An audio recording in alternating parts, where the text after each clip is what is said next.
নিরপরাধ যারা যোগ্য 2 কোটি ভারতবাসী, তাদের জন্য নিশ্চয়ই আমরা করতে পারি। নিজের জন্য আমার সব থেকে বড় কথা আমরা করতে পারি। তো অবশ্যই সরকার তোমাদের অনেকভাবে সরকার, আমি সেন্ট্রাল গভর্নমেন্ট স্টেট গভর্নমেন্ট বলছি না, দুই সরকারই প্রচুর ভাবে আমাদের ডিরেল করছে, আমাদের অন্য অন্য বিষয়ে উলঝে রাখতে চাইছে। 23.4% যে আমাদের নেগেটিভ গ্রোথ, কোনো মিডিয়া এটা সম্পর্কে কোনো কথা খরচা করছে না। তো তো আমাদেরই সময় এসছে এবার নিজেদেরটা নিজেদের বুঝে নিতে হবে। সবকিছু হবে, আর্মি হবে, দেশভক্তি হবে, সুশান্ত হবে, কিন্তু সবার আগে কিন্তু আমাদের কাছে যেটা হচ্ছে আমাদের নিজের খাওয়া দাওয়া, নিজেদের বাড়িতে চাকরি, নিজেদের বাবা মাকে দেখা, এটা আমাদের প্রত্যেকের একটা প্রাইমারি নিডস হতে পারে। আজ বুঝছো না, আজ থেকে 5 বছর বাদে গিয়ে বুঝতে পারবে। আর এরকম যদি পরীক্ষা পঞ্চবার্ষিকী পরিকল্পনা হয়ে থাকে, তবে কোনো পড়ানোর ইচ্ছাও থাকে না, তোমাদেরও পড়ার ইচ্ছা থাকবে না। তো একটা যখন গোটা ভারতবর্ষ করছে, আমাদেরও তার সাথে সামিল হওয়া উচিত। আমি এতগুলো কথা বললাম, কয়েকদিন পরেই হয়তো পিএসসির জন্য আমি তোমাদের কাছ থেকে সাহায্য চাইতে পারি, বা সাহায্য মানে আর্থিক সাহায্য না, মানে আমাদের মোরাল সাপোর্টের দরকার হতে পারে। তো তোমরা তখনও আমাদের সাথে থেকো, এখনো থাকার চেষ্টা করো। তো নিজেদেরটা নিজেদেরই বুঝে নিতে হবে। ঠিক আছে, চলো, এটা বলার ছিল। তো চিন্তা করো, আমার ফেসবুক পেজে গিয়ে, আমাদের ফেসবুক পেজে আমি লাইভ করেছি সেটা শেয়ার করতে পারো, আমাদের হ্যাশট্যাগ দেওয়া আছে সেটা শেয়ার করতে পারো। আদারওয়াইজ আমি কালকে রাত্রি 8টা থেকে আবার ফেসবুক লাইভে আসবো। আমার লাইভ কালকে ডিটেল অ্যানালাইসিস আমি সব বিষয়ে বলবো। সেটা আবার সিইটি নিয়েও কথা বলবো, যে সেটা ভালো না খারাপ, কোন দিকে যাচ্ছে সবটাই। তো ফেসবুক পেজ গ্রুপ ফলো করলে তোমরা অনেকটাই জানতে পারবে। এমনিও সব টিচারই বলছে, তো সবারটাই তুমি জানতে পারবে, আমি আমারটাও বললাম বক্তব্যটা। ঠিক আছে, থ্যাংক ইউ বিরু, সঙ্গীতা। হুম, এটাই, তোমরা থাকো পাশে, এটাই চাই।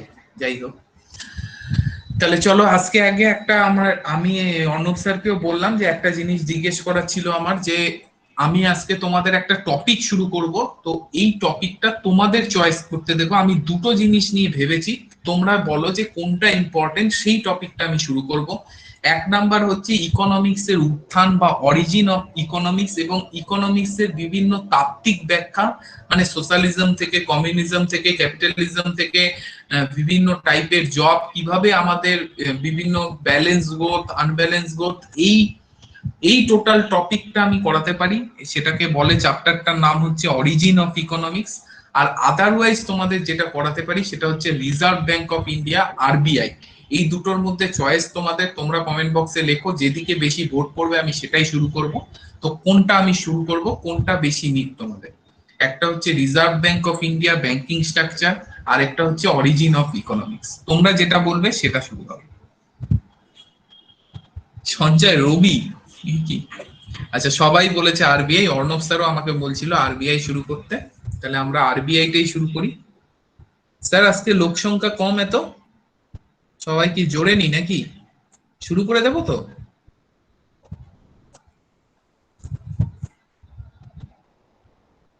যাই হোক, স্যার নেই, হারিয়ে গেছে বলে শুরু করে দিই। আজকে লোকজন তোমাদের এত কম। যাই হোক, চলো তাহলে আমরা আরবিআই টপিকটা শুরু করি। তাহলে এখন ইন ডিটেলস, হ্যাঁ হ্যাঁ হ্যাঁ মৃণাল, আমি পরে চিন্তা করলাম জিএসটি নিয়েও ডেফিনেটলি বলবো, কিন্তু এই দুটো খুব ইম্পর্টেন্ট। এই দুটো খুব ইম্পর্টেন্ট। তো তো আগে একটুখানি পড়ে নিই। আগের ক্লাস কি হয়েছে? আগে ক্লাস হয়েছে নাকি সৌরভ? কি ক্লাস হলো আগে তোমাদের? ও আচ্ছা, ইংলিশ ক্লাস। ইংলিশ করে আর ইকোনমিক্স করার প্রয়োজন নেই নাকি?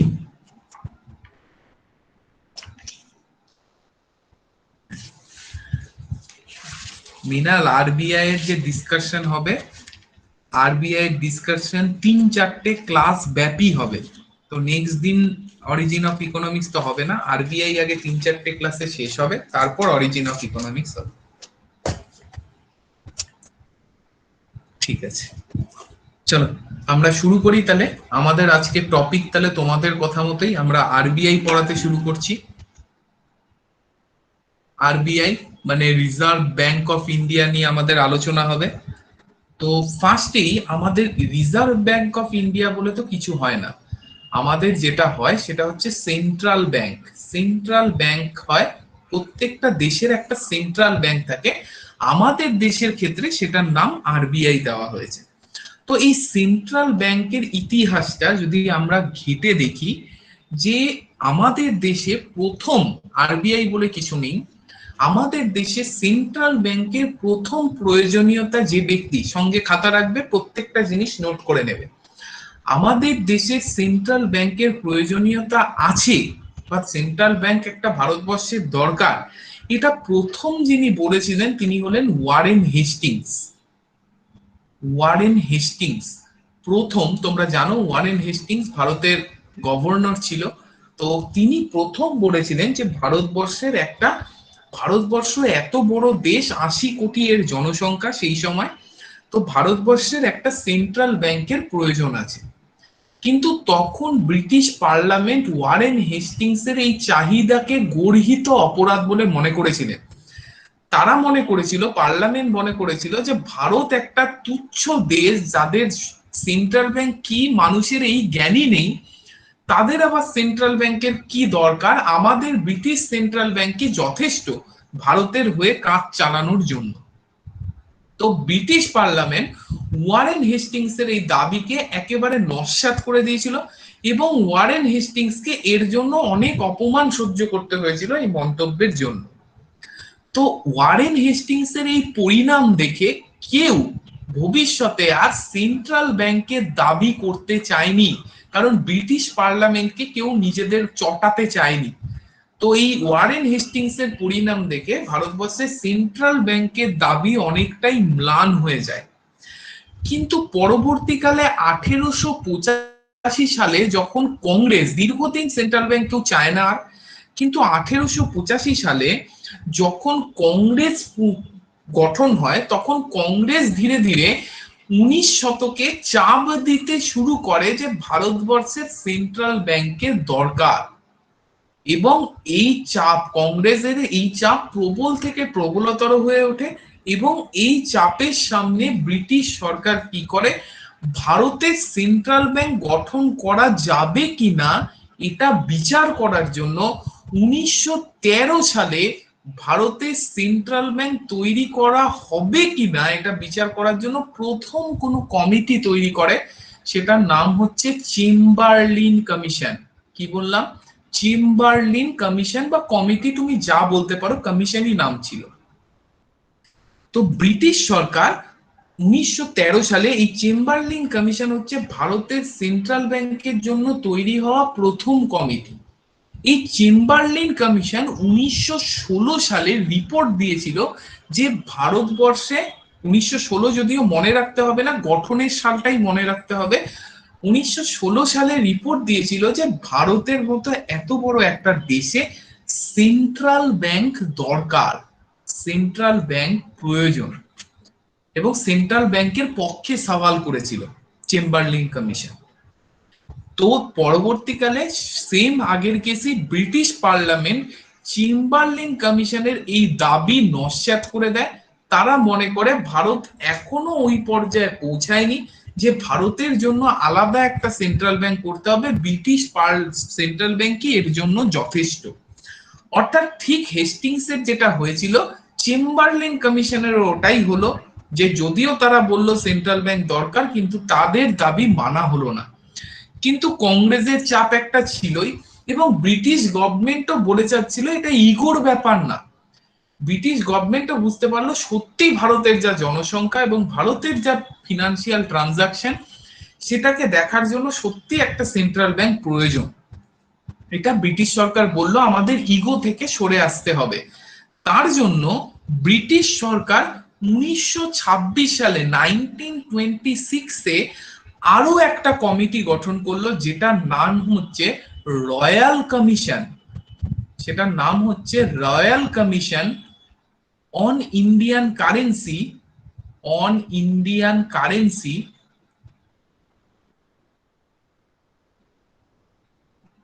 And finance. আচ্ছা, সাউন্ড কাটছে বলছে নাকি? Royal currency, Indian currency and finance. না, সাউন্ড কাটছে না মনে হয়, এটা ইয়ের অন্তর, এটা তোমাদের প্রবলেম হচ্ছে, তোমাদের নেটে। ঠিক আছে, সাউন্ড কাটছে না, ঠিকই আছে। 1926 কি তৈরি হয়েছিল? Royal commission on Indian currency and finance, এটা চালু হয়েছিল, এটা তৈরি হয়েছিল। এটা হিলটন ইয়ং এর চেয়ারম্যানশিপে তৈরি হয়েছিল বলে এটাকে হিলটন ইয়ং কমিশন হিসেবেও তোমরা জানো। হিলটন ইয়ং, ইয়ং কিন্তু বানান YONG, এটাকে হিলটন ইয়ং কমিশনও বলা হয়। তৈরি হলো 1926 সালে, এবং এর ওপর আবার দায়িত্ব দেওয়া হলো যে তোমরা বিচার করে দেখো যে সেন্ট্রাল ব্যাংক কি ভারতের জন্য তৈরি করা দরকার না দরকার না। এই royal commission for Indian currency and finance, বা যেটাকে হিলটন ইয়ং কমিশন বলা হয়, হিলটন ইয়ং এটার চেয়ারম্যানশিপে ছিল বলে তারা আবার বলল যে হ্যাঁ, চেম্বারলিন কমিশন ঠিকই বলেছিল, সেন্ট্রাল ব্যাংক ভারতের জন্য দরকার, সেন্ট্রাল ব্যাংকের ভারতের জন্য, সেন্ট্রাল ব্যাংক ভারতের জন্য দরকার। দিব্যেন্দু কি সাউন্ড কাটছে? সাউন্ড কাটলে একটু রিজয়েন করো। সাউন্ড কাটছে না, কারণ আমার একদম ঠিক আছে এখানে মনে হচ্ছে।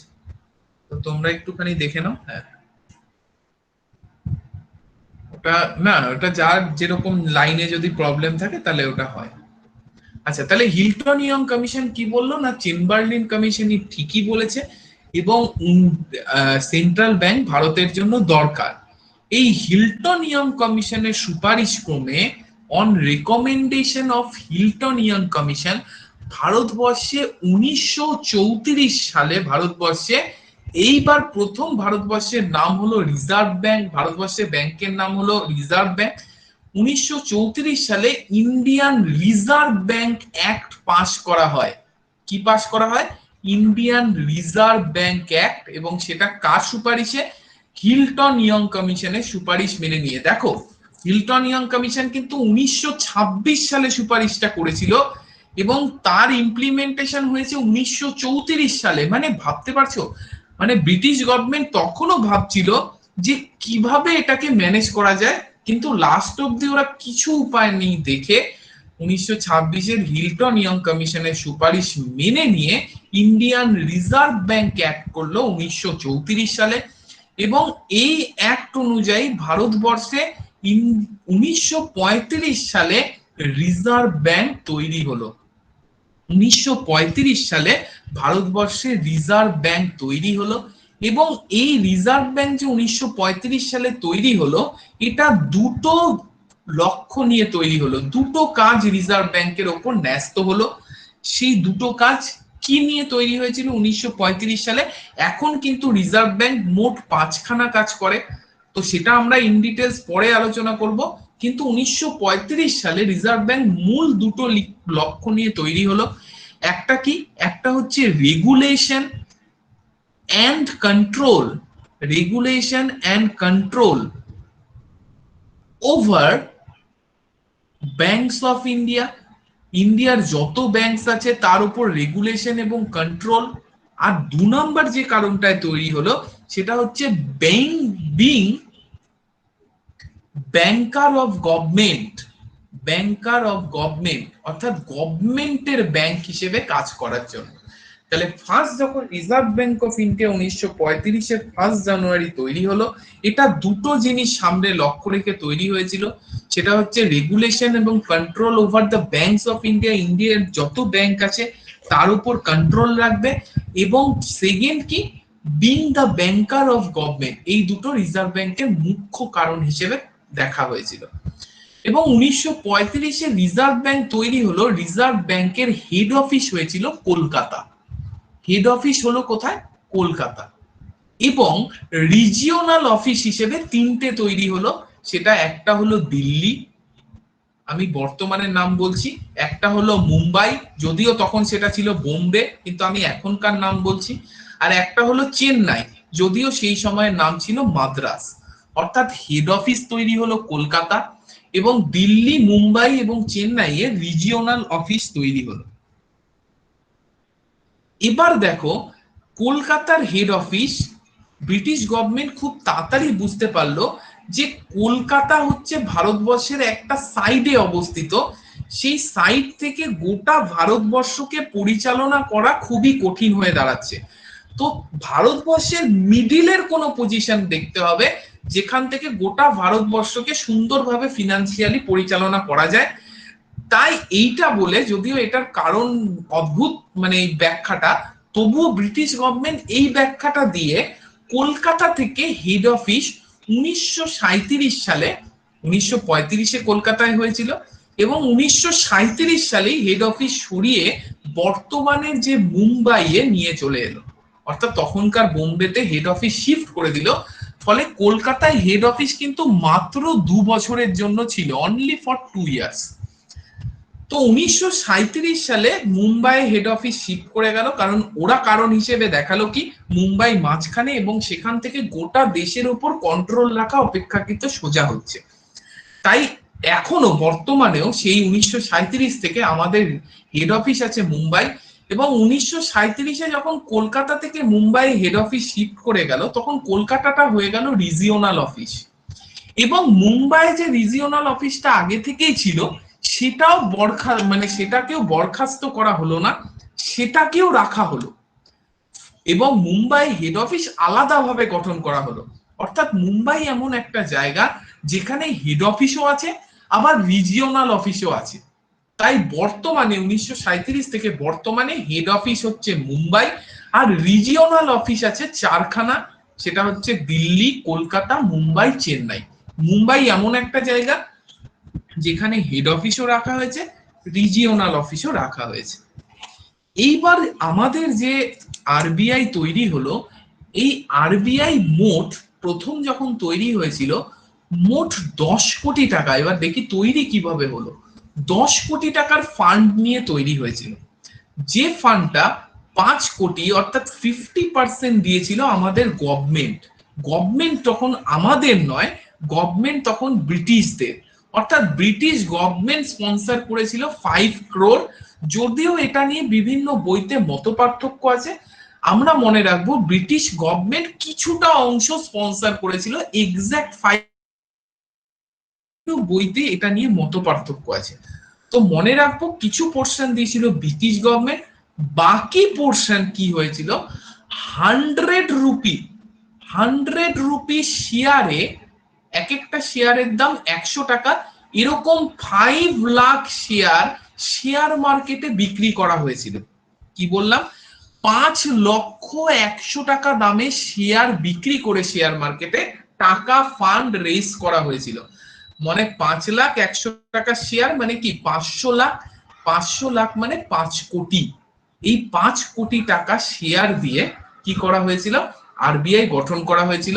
5 কোটি শেয়ার যেটা জনগণ দিয়েছিল শেয়ার কেনার মাধ্যমে, শেয়ার মার্কেটের মাধ্যমে। আর বাকিটা ফিনান্স কে করেছিল, বাকিটা ফিনান্স করেছিল তখনকার ব্রিটিশ গভর্নমেন্ট। বলা হয় 5 কোটি, তবে এটা নিয়ে মত পার্থক্য আছে। তাহলে অবভিয়াসলি 5 কোটি 5 কোটি, দেখো 10 কোটি টাকা নিয়ে ফান্ডিং তৈরি হয়েছিল। তোমরা বললে স্যার 10 কোটি কেন, এখানে তো মত পার্থক্য আছে। হ্যাঁ, রাফলি মনে রাখবে 10 কোটি, তবে এটা নিয়ে একটুখানি কনফিউশন আছে। তো আমাদের এটার বিষয় না, আমাদের বিষয় হচ্ছে এটা। তো পরবর্তীকালে এটা তো 1935-এর গাল গল্প, তাই না? এরপরে 1947 সালে যখন ভারত স্বাধীন হলো এবং ভারতের অ্যাপেক্স ব্যাংক হিসেবে ভারতীয় গভর্নমেন্ট, এতদিন তো ব্রিটিশ গভর্নমেন্ট, এবার অ্যাপেক্স ব্যাংক, অ্যাপেক্স ব্যাংক মানে কি সর্বোচ্চ ব্যাংক, ভারতের সর্বোচ্চ ব্যাংক হিসেবে ইন্ডিয়ান গভর্নমেন্ট যখন আরবিআই কে স্বীকৃতি দিল, এবার তুমি ভাবো ইন্ডিয়ান গভর্নমেন্টের সর্বোচ্চ ব্যাংক, অথচ তার শেয়ার প্রাইভেট হ্যান্ডে অর্থাৎ শেয়ার মার্কেটে পড়ে আছে। এটা কি মানায়? একদমই মানায় না। ভারতের সর্বোচ্চ ব্যাংক, ভারতের গভর্নমেন্টের ব্যাংক যে অন্যান্য ব্যাংককে পরিচালনা করবে, তার শেয়ার প্রাইভেট হ্যান্ডে, এটা কিন্তু কখনোই মানায় না। এর ফলে কি করলো আরবিআই, ভারতীয় গভর্নমেন্ট কি করলো, এই যে আরবিআই শেয়ার গুলো যেটা শেয়ার মার্কেটে পড়েছিল সেগুলো কেনা শুরু করে দিল, কিনতে শুরু করে দিল। অর্থাৎ প্রাইভেট হ্যান্ড থেকে সেগুলো গভর্নমেন্ট শেয়ার গুলোকে কিনে নিতে শুরু করলো। এবং 1948 সালের মধ্যে আরবিআই এর যে সমস্ত প্রাইভেট শেয়ার, এগুলোকে টোটালটা গভর্নমেন্ট কিনে নিল এবং 1949-এর 1 জানুয়ারি ঘোষণা করা হলো যে আরবিআই পুরোপুরি গভর্নমেন্টের আন্ডারে এখন চলে গেছে, এর কোনো শেয়ার প্রাইভেট হ্যান্ডে থাকলো না। এই জন্য এই ডেটটাকে, ঘোষণার ডেটটাকে বলা হয় the date of nationalisation of RBI. কি বলা হয় যে এই ডেটে আরবিআই ন্যাশনালাইজড হয়েছিল। আসলে কি, আরবিআই এর যে ওই 5 লক্ষ শেয়ার, সেটা ধীরে ধীরে ধীরে ধীরে গভর্নমেন্ট সঠিক টাকা দিয়ে কিনে নিয়েছিল এবং সমস্ত শেয়ার 2018-এর মধ্যে কিনে, এই 2018 কথা বলছি, 1948-এর মধ্যে কিনে নেওয়া হয়েছিল এবং 1 জানুয়ারি 1949-এ ঘোষণা করা হয় আরবিআই এর কোনো শেয়ার এখন আর প্রাইভেট হ্যান্ডে নেই, আরবিআই সম্পূর্ণরূপে 100% গভর্নমেন্টের অধীনে। এবং এই ঘোষণার ডেটটাকেই ন্যাশনালাইজেশন অফ আরবিআই এর ডেট হিসেবে ধরে নেওয়া হয়। তাহলে এই হলো ন্যাশনালাইজেশন অফ আরবিআই এবং আরবিআই কিভাবে তৈরি হয়েছে। এবার আমরা জানি আরবিআই খুব গর্বের ব্যাপার আমাদের কাছে, কারণ আরবিআই খুব গর্বের ব্যাপার আমাদের কাছে, কারণ আমাদের অ্যাপেক্স ব্যাংক আরবিআই, আমাদের সর্বোচ্চ ব্যাংক হচ্ছে আরবিআই। সেই, আচ্ছা অ্যাপেক্স ব্যাংক হবে, আমাদের অ্যাপেক্স ব্যাংক আরবিআই, সেই আরবিআই 3খানা স্বাধীন দেশের সর্বোচ্চ ব্যাংক হিসেবে কাজ করেছে। শুধু ইমাজিন করো, আমাদের দেশের অ্যাপেক্স ব্যাংক যেটা 3খানা স্বাধীন দেশের সর্বোচ্চ ব্যাংক হিসেবে কাজ করেছে, মানে জাস্ট ভাবা যায় না। তো আরবিআই 3টে স্বাধীন দেশের সর্বোচ্চ ব্যাংক হিসেবে কাজ করেছে। দেখি কি কি। একটা তো ইন্ডিয়া, কোনো ভুল নেই, ইন্ডিয়া তো সেই 1947 থেকে টিল ডেট অবধি ইন্ডিয়ার অ্যাপেক্স ব্যাংক বা সর্বোচ্চ ব্যাংক আরবিআই। নেক্সট যে ব্যাংকের কাজ, দেশের কাজ করেছে, সেটা হচ্ছে মায়ানমার। তোমরা জানো মায়ানমাররাও ব্রিটিশদের অধীনে থাকলেও মায়ানমার কিন্তু 1947 সালেই, এই 1947 না 1937 সালেই ব্রিটিশদের অধীন থেকে মুক্ত হয়ে গেছিল। অর্থাৎ মায়ানমার কিন্তু 1937 ব্রিটিশদের থেকে মুক্ত হয়ে স্বাধীন দেশ হিসেবে নিজেকে স্বীকৃত করেছিল। এবং এই 1937 সালে মায়ানমার স্বাধীন হলেও 1937 থেকে 1947 অবধি দীর্ঘ 10 বছর মায়ানমারের অ্যাপেক্স ব্যাংক হিসেবে কিন্তু আরবিআই কাজ করেছে। অর্থাৎ মায়ানমার স্বাধীন হওয়ার পর দীর্ঘ 10 বছর মায়ানমারের অ্যাপেক্স ব্যাংক হিসেবে কিন্তু সেই আরবিআই কাজ করেছে। তাহলে ভাবো, ইন্ডিয়ার সাথে সাথে মায়ানমারেরও অ্যাপেক্স ব্যাংক কিন্তু আরবিআই 10 বছর। নেক্সট কি, নেক্সট হচ্ছে পাকিস্তান।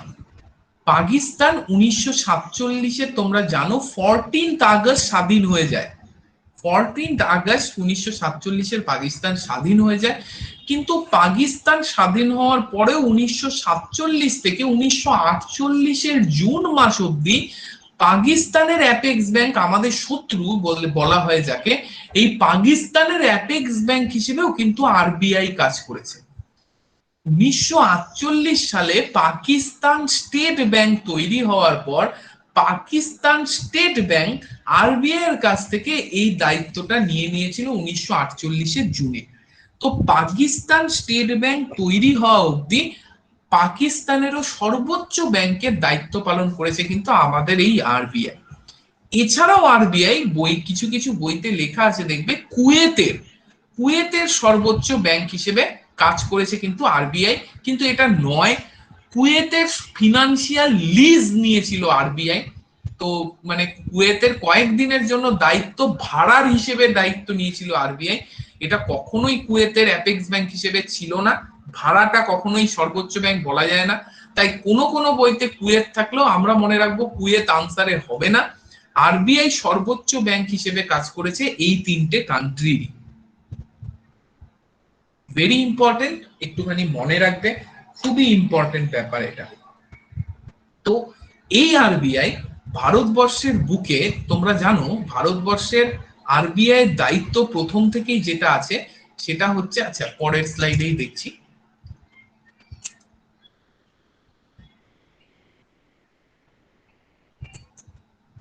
আচ্ছা দেখি পরের স্লাইডে, যে আরবিআই এর উপর দায়িত্ব ছিল কিসের, আরবিআই এর ওপর দায়িত্ব ছিল, দায়িত্ব আছে, সেটা হচ্ছে ভারতের নোটের দায়িত্ব আরবিআই এর ওপর পড়ে। দেখো কয়েনের দায়িত্ব কিন্তু আরবিআই নিজের কাছে রাখেনি, সেটা কয়েনের দায়িত্ব ভারতবর্ষের টোটালটাই ফিনান্স মিনিস্ট্রি। কয়েন আর সেই সঙ্গে 1 রুপি নোট ছিল, 1 রুপি নোট, এই দুটোর দায়িত্ব হচ্ছে ফিনান্স মিনিস্ট্রি। তবে 1 রুপি নোট এখন আর ভারতবর্ষে ছাপা হয় না, তাই এই বিষয়টা এখন আর নেই।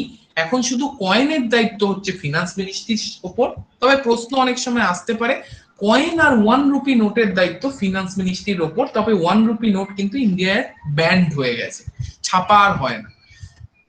কিন্তু আর বাকি সমস্ত নোটের দায়িত্ব, নোট মানে কি, নোট বলতে কি, যেগুলো কাগজের টাকা, এই বাকি সমস্ত কাগজের টাকার দায়িত্ব কিন্তু আরবিআই এর ওপর।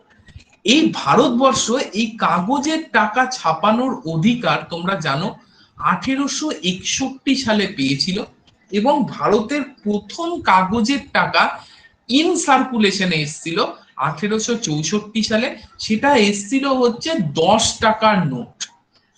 ভারতবর্ষের প্রথম কাগজে মুদ্রা ছাপার অধিকার ভারতবর্ষ পেয়েছিল 1861 সালে। ভারতবর্ষ না, তখন ব্রিটিশ শাসিত ভারতবর্ষ। এবং 1864 সালে ভারতবর্ষের প্রথম সেই কাগজের টাকা ছাপা হয়, অর্থাৎ মার্কেটে আসে, সেটা হচ্ছে 10 টাকা নোট। তো আরবিআই 1935 সালে তৈরি হওয়ার পর এই যে টোটাল নোটের দায়িত্ব, এই যে নোটের দায়িত্ব, এটা টোটালটাই আরবিআই নিজের আন্ডারে নিয়ে নেয়। এবং আরবিআই আগে সবকিছু বুঝে নিয়ে, আরবিআই প্রথম নোট ছাপে কত, 1938 সালে। 1938 সালে আরবিআই নিজের দায়িত্বে প্রথম নোট ছাপে। ঠিক আছে, আরবিআই যে প্রথম নোটটা ছেপেছিল, সেটা একটাই নোট ছেপেছিল, অনলি ওয়ান নোট, সেটা ছিল 5 রুপি নোট। এবং সেখানে 5 রুপি নোটটায় কিন্তু কিং জর্জের পোর্ট্রেট ছিল, কিং জর্জের পোর্ট্রেট দেওয়া ছিল। ঠিক আছে, এই 5 রুপি নোটটায় কিং জর্জের পোর্ট্রেট ছিল, এবং এটা কিং জর্জকে সম্মান জানানোর জন্য 1938 সালে আরবিআই এটা ছেপেছিল। বুঝতেই পারছো, আরবিআই তখন ব্রিটিশদের আন্ডারে ছিল, তাই সম্মানটা ওদেরই জানিয়েছে। ক্লিয়ার? কিন্তু মনে রাখবে, এই 5 টাকার নোট কিন্তু একটাই ছাপিয়েছিল। আরবিআই 1938 সালে নিজে ছেপে, যেটা ইন সার্কুলেশনে প্রথমে এনেছিল, ইন সার্কুলেশন নোটে এনেছিল, সেটা কিন্তু 10 টাকার নোট, 10 রুপি নোট।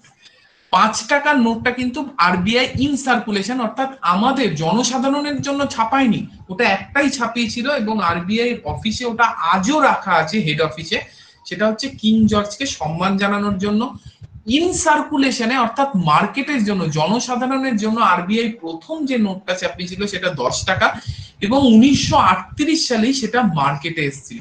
দেখো কি কোইন্সিডেন্ট, 1861 সালে প্রথম কাগজি নোট ছাপানোর সুযোগ পেয়ে 1864 সালেও কিন্তু এই 10 টাকার নোটই ছাপানো হয়েছিল, এবং আরবিআইও প্রথম কাগজি নোট ছাপানোর সুযোগ পেয়ে সেই 10 টাকার নোটই আবার 1938-এ ছাপানো।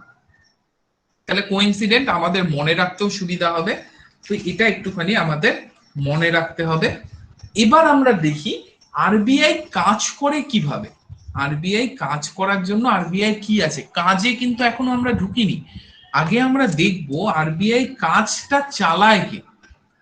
মনে রাখবে, আরবিআই এর কাজ চালানোর জন্য আরবিআই এর একটা বোর্ড অফ ডিরেক্টর থাকে। আরবিআই এর কে কাজ চালায়, আরবিআই এর বোর্ড অফ ডিরেক্টর আরবিআই এর হয়ে কাজ চালায়।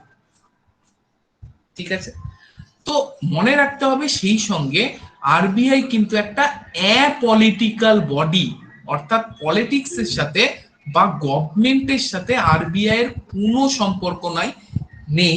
It is a apolitical body. এটা হচ্ছে ইন স্পিরিট, মানে ইন স্পিরিট মানে কি, এটা হচ্ছে নৈতিকভাবে, কিন্তু প্র্যাকটিক্যালি দেখা যায় এটা আদৌ অ্যাপলিটিক্যাল নয়। কিন্তু পরীক্ষায় প্রশ্ন আসলে তোমাকে লিখতে হবে it is a apolitical body, কিন্তু আদতে প্র্যাকটিক্যালে তুমি যখন বোর্ড অফ ডিরেক্টরকে বিশ্লেষণ করবে, তখন দেখতে পারবে আরবিআই আদতেও অ্যাপলিটিক্যাল নয়।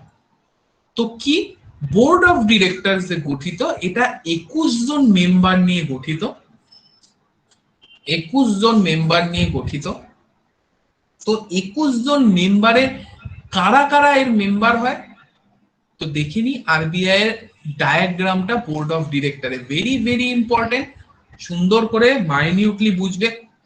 তোমরা মনে রাখবে তোমরা এমন একটা চ্যাপ্টার করছো যেখান থেকে 15 থেকে 20 নাম্বার প্রশ্ন আসবে ডাব্লিউবিসিএস মেন্স পরীক্ষায়, শুধু এই একটা চ্যাপ্টার থেকে 20খানা প্রশ্ন আসে। তো আমরা সেই লেভেলেই চ্যাপ্টারটা তৈরি করব যাতে 20টার কোশ্চেনই আমি অ্যান্সার দিতে পারি। তুমি যেটা পারবে না, মনে রাখবে গোটা ওয়েস্ট বেঙ্গল সেটা পারবে না। তাহলে 21 জন মেম্বার বডি, তার মধ্যে থাকে একজন গভর্নর। এখন আমরা জানি শক্তিকান্ত দাস গভর্নর আছে, 25th গভর্নর অফ আরবিআই, একজন তাহলে থাকে হচ্ছে গভর্নর।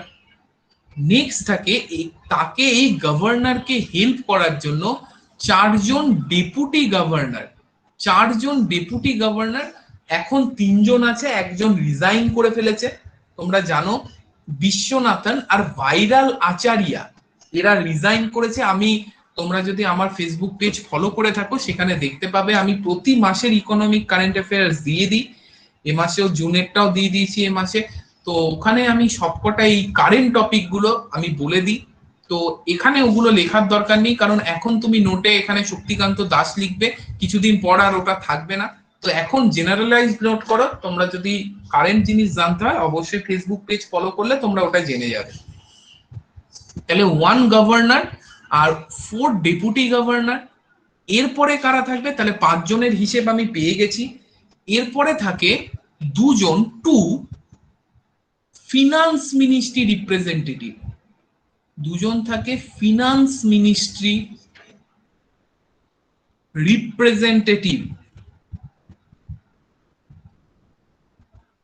2জন থাকে ফিনান্স মিনিস্ট্রি রিপ্রেজেন্টেটিভ। এটা কে হবে, এটা কিন্তু কে হবে পার্টিকুলার ঠিক নেই, ফিনান্স মিনিস্টার যাকে ঠিক করবে তারাই হয়। কিন্তু ভারতবর্ষের ক্ষেত্রে দেখা গেছে এটা পার্টিকুলার 2জনই হয়। এক নাম্বার হচ্ছে economic affair secretary, economic IAS officer, তোমরা জানো ইকোনমিক অ্যাফেয়ার সেক্রেটারি। আর 2 নাম্বার হচ্ছে financial affair secretary, financial affair লিখো না, সার্ভিস লেখো, ফিনান্সিয়াল সার্ভিস সেক্রেটারি। এই 2জনই হবে, এটা কিন্তু কোনো লিখিত বিধান নয়, ঠিক আছে, এটা ঠিক করে ফিনান্স মিনিস্টার। তবে ভারতবর্ষের স্বাধীনতার পর থেকে দেখা যাচ্ছে যে এই 2জনই সিলেক্টেড হয়, এটাই অলিখিত বিধান হয়ে গেছে। তো মাঝে মাঝে এটাও প্রশ্ন দিয়ে দেয় ফিনান্স মিনিস্ট্রি রিপ্রেজেন্টেটিভ হিসেবে কে থাকে, তো থাকে ইকোনমিক অ্যাফেয়ার সেক্রেটারি এবং ফিনান্সিয়াল সার্ভিস সেক্রেটারি। এছাড়া কে থাকে, এছাড়া থাকে হচ্ছে 10 গভর্নমেন্ট নমিনেটেড মেম্বার। দেখো 10 গভর্নমেন্ট নমিনেটেড মেম্বার, অর্থাৎ গভর্নমেন্ট বা কাউন্সিল অফ মিনিস্টার মেম্বার। তোমরা জানো কাউন্সিল অফ মিনিস্টার, এটা একটুখানি বলে দিই, যাক একটুখানি ক্লিয়ার করে দিই বিষয়টা যখন আসলামই। তো অন্য বিষয় একটু পলিটিক্স এর বিষয়, পলিটিক্যাল সায়েন্সের বিষয় হয়ে যাবে, ইন্ডিয়ান পলিটি। সেটা দেখো কাউন্সিল অফ মিনিস্টার এদেরকে কি করে, নিয়োগ করে। ভারতবর্ষের সর্বোচ্চ লোক কিন্তু প্রেসিডেন্ট, তোমরা দেখে নাও ভারতবর্ষের সর্বোচ্চ লোক হচ্ছে প্রেসিডেন্ট। কিন্তু প্রেসিডেন্টকে বলা হয় রাবার স্ট্যাম্প অফিস, হ্যাঁ, নামেই রাবার স্ট্যাম্প অফিস, মানে নামেই অফিস। টোটাল ক্ষমতাটাই ভোগ করে কে, কাউন্সিল অফ মিনিস্টার, খেয়াল রাখবে। কিন্তু আর্টিকেল 74-এ যেখানে কাউন্সিল অফ মিনিস্টার সম্পর্কে বলা হয়েছে, সেখানে বলা হয়েছে there shall be a council of minister to aid and advise president. কি বলা হয়েছে, there shall be a council of minister to aid and advise president, এইটুকুই লেখা ছিল, বি আর আম্বেদকর লিখেছিল। এবার তোমরা বোঝো এই লাইনটার একটু ভালো করে বোঝো, যে কাউন্সিল মিনিস্টার একজন একটা থাকবে এবং তারা প্রেসিডেন্টকে অ্যাডভাইস করবে। কাউকে যখন অ্যাডভাইস করা হয় তবে সেটা কখনোই তার বাইন্ডিংস হতে পারে না, অ্যাডভাইসটা নেবে কি নেবে না সেটা প্রেসিডেন্টের একান্ত ব্যক্তিগত ব্যাপার। প্রেসিডেন্ট অ্যাডভাইসটা নাই নিতে পারে, সংবিধান তো বলেনি যে প্রেসিডেন্টকে অ্যাডভাইসটা নিতেই হবে, কাউন্সিল অফ মিনিস্টার যেটা বলছে। বলেছে কাউন্সিল অফ মিনিস্টার থাকবে যে প্রেসিডেন্টকে অ্যাডভাইস দেবে। তার মানে প্রেসিডেন্টের পাওয়ারই তো সর্বোচ্চ থাকলো। তাহলে কাউন্সিল অফ মিনিস্টার কেন বলছে? কেন বলছে যে এক্সিকিউটিভ থেকে লেজিসলেচার অর্থাৎ পার্লামেন্টের ক্ষমতা বেশি? ইন্ডিয়ার পার্লামেন্টারি ডেমোক্রেসি কি বলছে যে এক্সিকিউটিভের থেকে লেজিসলেচারের ক্ষমতা বেশি? এটা তো হচ্ছে না। অ্যাডভাইস যখনই হবে তাহলে প্রেসিডেন্টের ক্ষমতাই বেশি, president is the executive head, তাহলে তার ক্ষমতাই বেশি। তো ভারতীয় সংবিধান এখানে পার্লামেন্টারি ডেমোক্রেসিকে কিন্তু ফুটিয়ে তুলতে পারেনি। ইন্দিরা গান্ধী কি করলো, 42nd অ্যামেন্ডমেন্ট করলো 1976 এ। এই আর্টিকেল 74 এ ছোট্ট করে একটা লাইন জুড়ে দিল। কি লাইন? যে there shall be a council of minister to aid and advise president and president will work in accordance of the advice of PM headed council of minister। কি বললো? প্রেসিডেন্টকে অ্যাডভাইস করবে এবং প্রেসিডেন্ট সেই অ্যাডভাইস অনুযায়ী কাজ করবে। দেখো এইবার কিন্তু সংবিধান বলে দিল যে অ্যাডভাইসটা অ্যাডভাইস নয়, শুধু প্রেসিডেন্টকে ওই অনুযায়ী কাজ করতে হবে। এবার যদি কোনো প্রেসিডেন্ট বলে না আমি মানবো না, তাহলে সঙ্গে সঙ্গে প্রেসিডেন্ট কিন্তু কি করছে, কনস্টিটিউশনকে ভায়োলেট করছে। আর তুমি জানো আমাদের প্রেসিডেন্টকে একভাবেই ইমপিচ করা যায়, সেটা হচ্ছে কনস্টিটিউশনের ভায়োলেশনের জন্য। আদার কোনোভাবে কিন্তু প্রেসিডেন্টকে ইমপিচ করা যায় না। তাহলে যখনই এটা ইন্দিরা গান্ধী ঢুকিয়ে দিল 42nd অ্যামেন্ডমেন্টে, তখনই প্রমাণ হয়ে গেল কি যে প্রেসিডেন্ট এবার যদি না মানে তবে কি প্রেসিডেন্ট ভায়োলেট করছে কনস্টিটিউশনকে। তাহলে সঙ্গে সঙ্গে কাউন্সিল অফ মিনিস্টার, পার্লামেন্ট কিন্তু বিল তুলবে, নো কনফিডেন্স মোশন প্রেসিডেন্টের ওপর ইমপিচমেন্ট তুলে দেবে, তাই না? তার মানে প্রেসিডেন্ট অর্থাৎ এক্সিকিউটিভের টিক কি লেজিসলেচারের কাছে বা পার্লামেন্টের কাছে কিন্তু বাধা পড়ে গেল। অর্থাৎ ইন্দিরা গান্ধী আমাদের যে সিস্টেম সেটাকে যথার্থভাবে পার্লামেন্টারি ডেমোক্রেসিতে পরিণত করেছিল। পার্লামেন্টারি ডেমোক্রেসি হলো সেটাই when legislature speaks over executive। তো ঠিক এরকম ভাবে দেখো এখানে আরবিআই বোর্ড অফ ডিরেক্টরে বোর্ড অফ ডিরেক্টর নিয়োগ করে, কিন্তু কে নিয়োগ করে? প্রেসিডেন্ট। কার পরামর্শক্রমে নিয়োগ করে? কাউন্সিল, পিএম এর পরামর্শক্রমে, কাউন্সিল অফ মিনিস্টারের পরামর্শক্রমে আরবিআই মেম্বারদের প্রেসিডেন্টই নিয়োগ করে। এই দেখো 10 জন গভর্নমেন্ট নমিনেটেড মেম্বার। এখানে কে গভর্নমেন্ট কাদের বসাবে? নিজের যারা ফলোয়ার, তাদের যাদের নিজের পাওয়ার বাড়ে সেই জন্য তাদের বসাবে। প্রেসিডেন্টকে বিজেপি গভর্নমেন্ট নিশ্চয়ই কংগ্রেসের লোককে এখানে দেবে না। বিজেপিকে যারা পছন্দ করে, বিজেপির ফলোয়ার, তাদেরকেই এখানে দেবে। এবং প্রেসিডেন্ট কিন্তু ওটা মানতে বাধ্য। যদি না মানে তার মানেই কিন্তু ইন্দিরা গান্ধী ওটার ব্যবস্থা করে গেছে, বাঁশটা ইন্দিরা গান্ধী পুঁতে দিয়ে গেছে। তার মানে আমি শুরুতে পড়িয়েছিলাম RBI is a apolitical body, কিন্তু দেখো 10 জন গভর্নমেন্ট নমিনেটেড মেম্বার আর 2 জন আবার ফিনান্স মিনিস্ট্রির রিপ্রেজেন্টেটিভ, যেটাও ফিনান্স মিনিস্ট্রি ঠিক করবে, প্রেসিডেন্টকে দিয়ে ফিনান্স মিনিস্ট্রি করাবে। তো আলটিমেটলি 10 আর 2 12 জন, তো 21 জনের মধ্যে গভর্নমেন্টের লোক হয়ে গেল রে ভাই। তাহলে যদি এখন কোনো ডিসিশনের জন্য কি 50% ভোট লাগবে +1, তার মানে 21-এর মধ্যে যদি 11টা ভোট হয় তাহলেই সেই ডিসিশনটা আর বোর্ড অফ ডিরেক্টরে গৃহীত হবে। তো 12টা মেম্বার তো গভর্নমেন্টই নিজের থেকে তুলে রেখেছে, নিজের ফলোয়ার দিয়ে রেখেছে। তাহলে এটাই আমি বলেছিলাম, শুনতে ভালো লাগে, in spirit RBI is a apolitical body, এবং পরীক্ষায় প্রশ্ন আসলে তোমাকে এটাই লিখতে হবে। কিন্তু আসলে কিন্তু আরবিআই নামেই অ্যাপলিটিক্যাল, এটাই কিন্তু পুরোপুরি গভর্নমেন্টের দ্বারা প্রভাবিত। ক্লিয়ার? তাহলে 10 জন থাকে গভর্নমেন্ট নমিনেটেড মেম্বার। তাহলে কজন হলো? 1 জন, 4 জন ডেপুটি গভর্নর, 5 জন, 2 জন হচ্ছে ফিনান্স, মানে 7 আর 10 এ 17। এখনো 4 জন আছে। 4 জন থাকে হচ্ছে 4টে রিজিওনাল বোর্ডের হেড।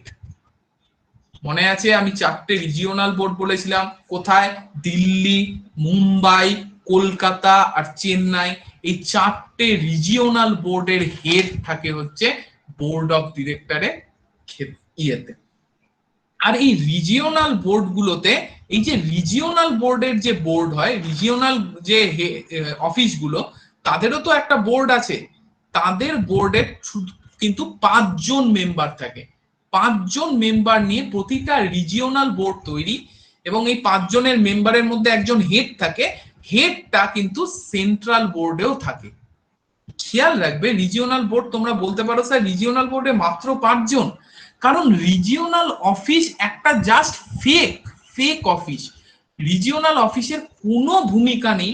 রিজিওনাল অফিস শুধু বড়জন নিজের রিজিয়ন সম্পর্কে সেন্ট্রাল বোর্ড অফ ডিরেক্টরকে সাজেশন দিতে পারে, তবে সেই সাজেশন সেন্ট্রাল বোর্ড অফ ডিরেক্টরের কাছে কখনো বাইন্ডিং নয়।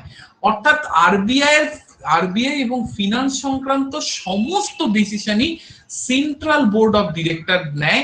রিজিওনালরা শুধু সাজেশন দেয়, সেই সাজেশন কখনোই বাইন্ডিং নয়। রিজিওনাল অফিসগুলো শুধু আছে ওদের যে কাজগুলো অ্যালট করা হয় সেগুলো ঠিকঠাক হচ্ছে কিনা সেগুলো দেখার জন্য। অর্থাৎ রিজিওনাল বোর্ডগুলোর কোনো ডিসিশন মেকিং পাওয়ার কিন্তু নেই, ওগুলো নামেই আসে। তো নামমাত্র যেখানে আছে সেখানে 5টা মেম্বার যথেষ্ট, আর 4 জন তো ওপরে আছেই, চিন্তা নেই। তাহলে 21টা মেম্বার এবং আরবিআই স্ট্রাকচার মোটামুটি আমরা বুঝতে পারলাম।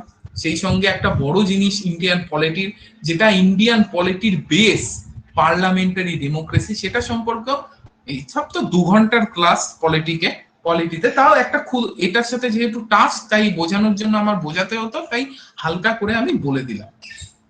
তো এই হচ্ছে আরবিআই এর কাজ করার ধরন। এইভাবে আরবিআই এদের মাধ্যমে কাজ করে, যেখানে রিজিওনাল বোর্ড হচ্ছে একটা কাঠপুতলি, সমস্ত পাওয়ার হচ্ছে সেন্ট্রাল বোর্ডের হাতেই ন্যস্ত। ক্লিয়ার? এবার আমরা চলে যাই, আর রিজিওনাল বোর্ডে 5 জন করে মেম্বার থাকে, এটাও কিন্তু একটু মনে রাখবে বিষয়টা। যখন 20 নাম্বারের জন্য যখন পড়তে হয় না, তখন একটুখানি ইন ডিটেলস পড়তে হয়।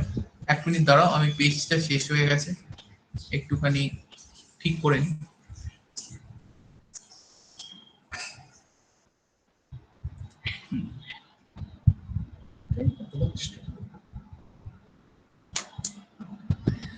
ঠিক আছে, তাহলে এখন অবধি যেগুলো হয়েছে ক্লিয়ার?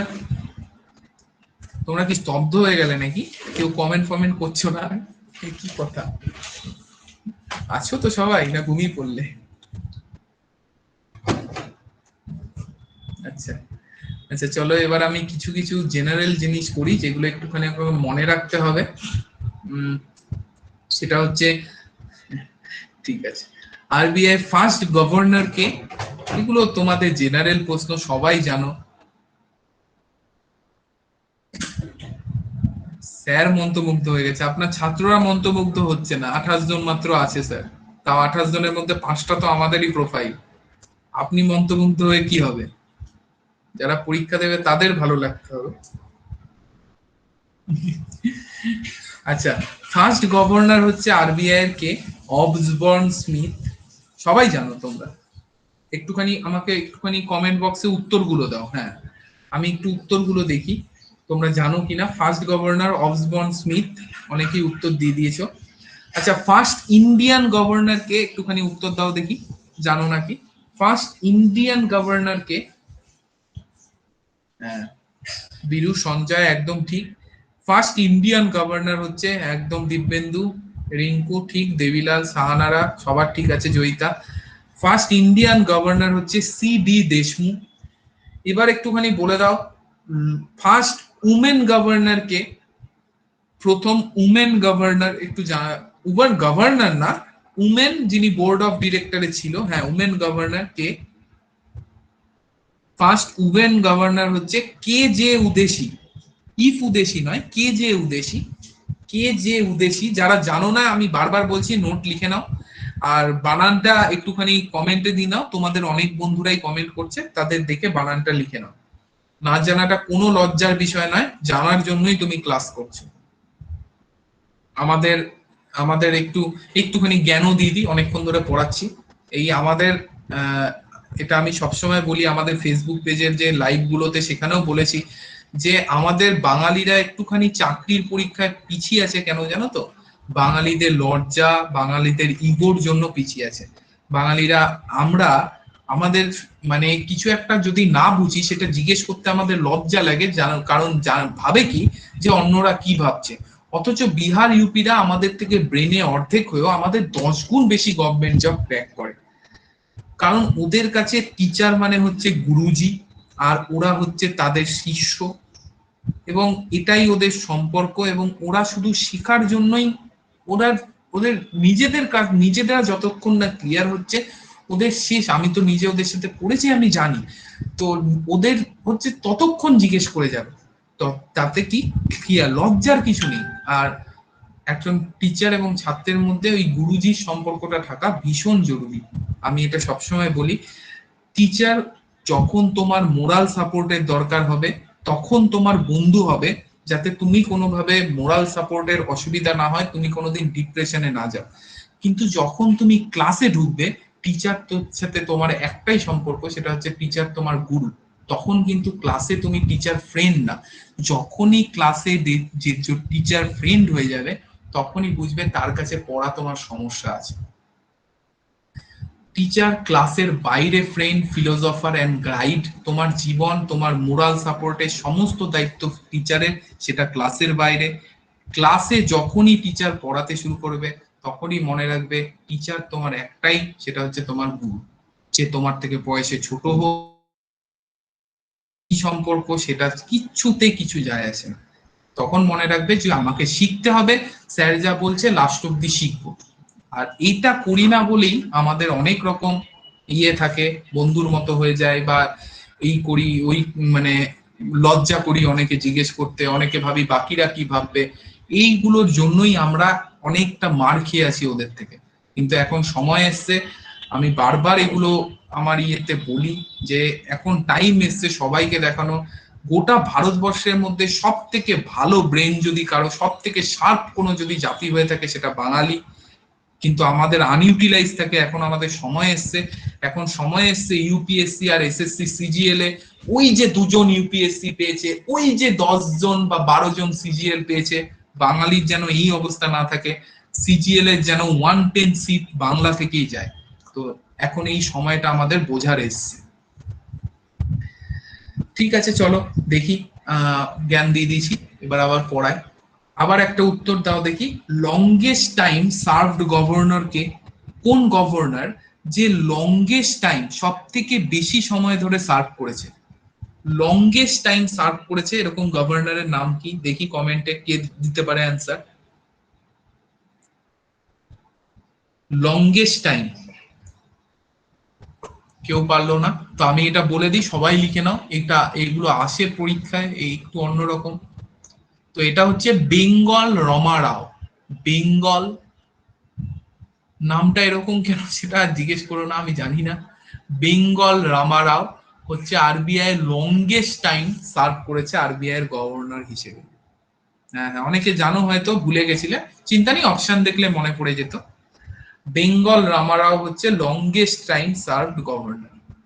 নেক্সট চলে আসি shortest time governor. Shortest time, সব থেকে কম সময়ের জন্য, মাত্র 20 দিনের জন্য হয়েছিল, 20 ডেজ এর জন্য গভর্নর হয়েছিল কে?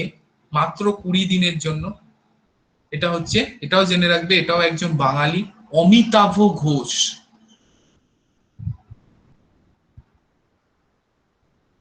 অমিতাভ ঘোষ, এটাও লিখে রাখো, মাত্র 20 দিনের জন্য গভর্নর হয়েছিল, সেটা হচ্ছে অমিতাভ ঘোষ।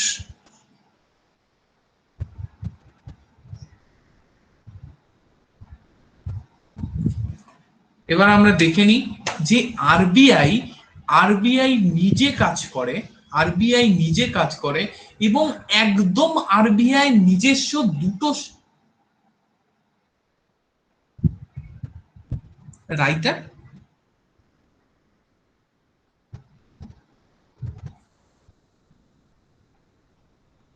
না না না না, ও আচ্ছা রাইটার, না না না রাইটার না, সরি সরি সরি। আচ্ছা না না, উনি রাইটার না। আচ্ছা, অমিতাভ ঘোষ রাইটারও আছে, তা উনি নয়। আমি বুঝতে পারিনি কোথায় প্রশ্নটা কি বলতে চাইছে। আচ্ছা, আরবিআই নিজে কাজ করে এবং আরবিআই দুটো নিজস্ব সংস্থা ছিল। যারা আরবিআই এর সঙ্গে আরবিআই এর সাবসিডারি হিসেবে কাজ করে। তো এটা চারটে সংস্থা ছিল এতদিন, আরবিআই এবং আরবিআই ওর একই সঙ্গে একই গ্রুপ ওদের সাথে মিলিত হয়ে কাজ করত। সেটা হচ্ছে এনএইচবি, ন্যাশনাল হাউজিং ব্যাংক, কিন্তু ফ্যাক্ট করে এটাকে কেড়ে নিয়েছে আরবিআই থেকে, এটা এখন আর নেই। আরেকটা ছিল নাবার্ড, নাবার্ড যেটা আরবিআই সংস্থা, আরবিআই সাবসিডারি বডি হিসেবে কাজ করত, এটাকেও কেড়ে নেওয়া হয়েছে, এটাও আর নেই। এগুলো সব গভর্নমেন্ট অফ ইন্ডিয়া কেড়ে নিয়েছে, নাবার্ডও এখন নেই। আরবিআই এর এখন নিজস্ব, যদিও এগুলো আমরা পরে পড়বো আরবিআই ডেভেলপমেন্ট অ্যাক্টিভিটির মধ্যে, কিন্তু এখন নয়। তো আরবিআই নিজস্ব সংস্থা হিসেবে আরবিআই এর সাথে কাজ করার জন্য এখন দুটো সংস্থা আছে। একটা হচ্ছে ডিআইসিজিসি, একটা হচ্ছে ডিআইসিজিসি, আর একটা হচ্ছে বিআরবি এনএমপিএল। আমি অবশ্যই ব্যাখ্যা করে দিচ্ছি ডিআইসিজিসি আর BRB NMPL. First DICGC, very very important. DICGC 2019-এই প্রশ্ন এসেছিল ডিআইসিজিসি নিয়ে মেন্স পেপারে। ডিআইসিজিসি যার ফুল ফর্ম কি, ডিপোজিট ইন্স্যুরেন্স, সুন্দর করে লিখে নাও, deposit insurance and credit guarantee. Guarantee বানান যদি ভুল হয় একটু ঠিক করে নিও, আমার কনফিউশন হচ্ছে। কর্পোরেশন। ডিআইসিজিসি কি, deposit insurance and credit guarantee corporation. Government কিভাবে আমাদের টুপি পড়াচ্ছে এই ডিআইসিজিসি নিয়ে আলোচনা করলেই তোমরা বুঝতে পারবে। চলো দেখি, ডিপোজিট ইন্স্যুরেন্স এবং ক্রেডিট গ্যারেন্টি কর্পোরেশনের মাধ্যমে আরবিআই কি করে, বিভিন্ন ব্যাংকে শুধু রাখলে হবে না, মনে রাখতে হবে শিডিউল কমার্শিয়াল ব্যাংকে। শিডিউল কমার্শিয়াল কি এটা আমরা পরে বুঝতে পারবো, একটু পরে।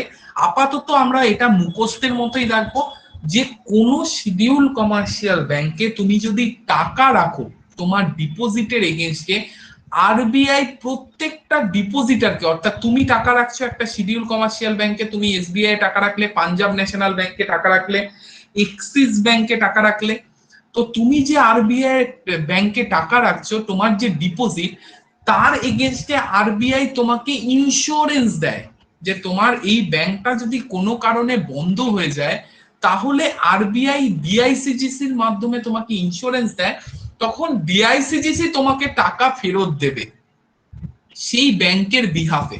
কারণ আরবিআই তো অ্যাপেক্স ব্যাংক, সব ব্যাংকের ব্যাংক, আরবিআই তো এটা দায়িত্ব দেখা। তো কি বললাম, ডিআইসিজিসির কাজ কি, তুমি যদি কোনো শিডিউল কমার্শিয়াল ব্যাংকে ডিপোজিট করো এবং ব্যাংকটা যদি কোনো কারণে ওয়াইপ আউট হয়ে যায়, তবে সেই তোমার ডিপোজিটে ইন্স্যুরেন্স প্রোভাইড করে আরবিআই এর আন্ডারে ডিআইসিজিসি। ব্যাংকটা বন্ধ হয়ে গেলে সে তোমার টাকাটা ফেরতের ব্যবস্থা করে দেয় যে ইন্স্যুরেন্সের এগেইনস্টে। এবং এই ডিআইসিজিসি, মজার ব্যাপার, আমাদের ইন্স্যুরেন্স কত দেয় জানো? আমাদের ইন্স্যুরেন্স দিত 1,00,000 টাকা। 1,00,000 টাকা ইন্স্যুরেন্স দিত। মানে তুমি যদি কোনো ব্যাংকে 1 কোটি টাকা জমা রাখো, তাহলে যদি কোনো কারণে ব্যাংকটা ওয়াইপ আউট হয়ে যায়, তার মানে ডিআইসিজিসি, আরবিআই এর আন্ডারে ডিআইসিজিসি তোমাকে ইন্স্যুরেন্স বাবদ 1,00,000 টাকা ফেরত দেবে। 99 লাখ টাকার কোনো হিসেব কিন্তু আরবিআই দেবে না। তুমি এর এগেইনস্টে কোনো কোর্টেও যেতে পারবে না, কারণ তুমি এই শর্তেই ডিপোজিটটা করছো যে আমি 1,00,000 টাকার ইন্স্যুরেন্স করছি, ফেরত পাবো। তুমি 100 কোটি রাখো, তুমি 50 কোটি রাখো, তুমি 1 কোটি রাখো, ফেরত কিন্তু তুমি একটা ডিপোজিটের এগেইনস্টে 1,00,000 টাকাই পাবে। নির্মলা সীতারামন 2020 বাজেটে একটু সদয় হয়েছে আমাদের ওপর, এই 1,00,000 টাকাটা আমি 5,00,000 টাকা অব্দি বাড়িয়েছে। এখন সরকার ইন্স্যুরেন্স দেয় 5,00,000 টাকা।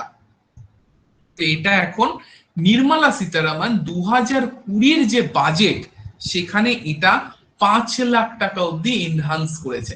মানে ভাবতে পারছো, যদিও এই 5,00,000 টাকা ইমপ্লিমেন্ট হওয়া শুরু করবে, তোমরা জানো ইমপ্লিমেন্ট হওয়া শুরু করবে 1 জুলাই থেকে। কারণ কি, আরবিআই এর অর্থবর্ষ, দেখো ফিনান্সের অর্থবর্ষ, আমাদের অর্থবর্ষ কি 1 এপ্রিল থেকে 31 মার্চ। কিন্তু খেয়াল রাখবে আরবিআই এর অর্থবর্ষ কিন্তু আলাদা।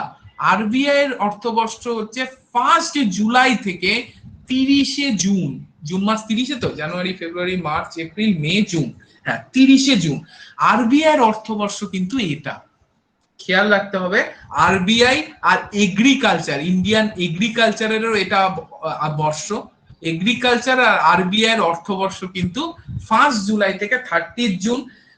তুমি ভুলেও এটা গোলাবে না যে আরবিআই এর অর্থবর্ষ কি, প্রশ্ন আছে সবাই লিখে দেয় কি 1 এপ্রিল থেকে 31 মার্চ। এটা কিন্তু নয়, গোটা দেশ এটা হিসেব করে, কিন্তু আরবিআই গোটা দেশের হিসেবের পর হিসেব করে, সেটা হচ্ছে 1 জুলাই থেকে 30 জুন। এবং আরবিআই যে 5 লক্ষ টাকা ইন্স্যুরেন্স দেবে, এটা এই 1 জুলাই থেকে চলে গেছে, 1 জুলাই থেকে ইমপ্লিমেন্ট হয়ে গেছে। তার আগে অবধি আমরা মাত্র 1 লাখ টাকা ফেরত পেতাম।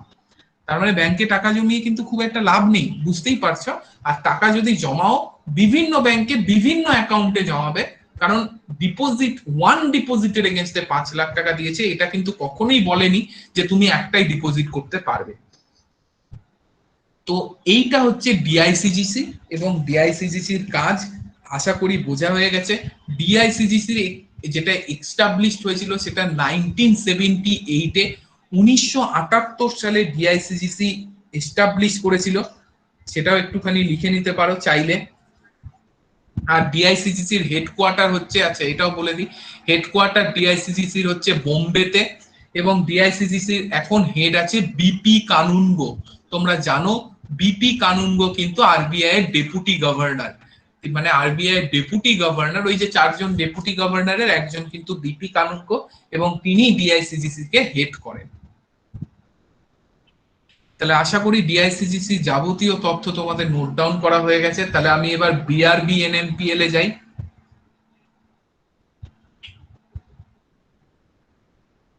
মিনাল, যাদের 5 লাখের কম ইন্স্যুরেন্স আছে তাদের যত টাকা ডিপোজিট আছে তত টাকাই দেবে। তুমি যদি 20,000 টাকা রাখো তাহলে তুমি 20,000 এর ইন্স্যুরেন্স পাবে। তুমি যদি 5,000 টাকা রাখো 5,000 এর ইন্স্যুরেন্স পাবে। তুমি যদি 80,000 রাখো 80,000 এর ইন্স্যুরেন্স পাবে। 4 লাখ রাখলে 4 লাখের পাবে। 5 লাখ রাখলে 5 লাখের পাবে। কিন্তু 6 লাখ রাখলেও 5 লাখের পাবে। 10 লাখ রাখলেও 5 লাখের পাবে। মানে 5-এর উপরে গেলে আর কেস খেয়ে গেছে তুমি। 5-এর নিচে তুমি যত রাখবে তত ইন্স্যুরেন্স পাবে। ইয়ারটা আরেকবার বলুন। ইয়ারটা বললাম 1978। ও আচ্ছা, আমার লেখাটাই তেরা বেঁকা হয়েছে, সরি 1978 ইয়ারটা। তাহলে এবার আমি চলে যাই। আশা করি ডিআইসিজিসি ক্লিয়ার। আরবিআই এর আন্ডারে কিন্তু এখন দুটোই সংস্থা আছে, অনেক বইতে দেখবে 4টে, কারণ এনএইচবি আর নাবার্ড কে ধরে নেয়, কিন্তু এটা কিন্তু চলে গেছে, এখন আর নেই। তো এখন যদি বলে আরবিআই এর একদম ওন সংস্থা কটা, সাবসিডারি সংস্থা কটা, তোমার আনসার হবে দুটো, ডিআইসিজিসি আর বিআরবি এনএমপিএল। এবার চলে যাই আমরা বিআরবি এনএমপিএল এ। বিআরবি এনএমপিএল কি লিখে নাও। ফুল ফর্মটা আগে দেখি, তাহলেই বুঝে যাবে ফুল ফর্মেই। ভারতীয় রিজার্ভ ব্যাংক, এখানে টিওটা ওয়াইও দেয়, অনেকে আবার টিআইও দেয়, হ্যাঁ টিআইওটাই ভালো। ভারতীয় রিজার্ভ ব্যাংক নোট মুদ্রণ প্রাইভেট লিমিটেড। ভারতীয় রিজার্ভ ব্যাংক নোট মুদ্রণ প্রাইভেট লিমিটেড।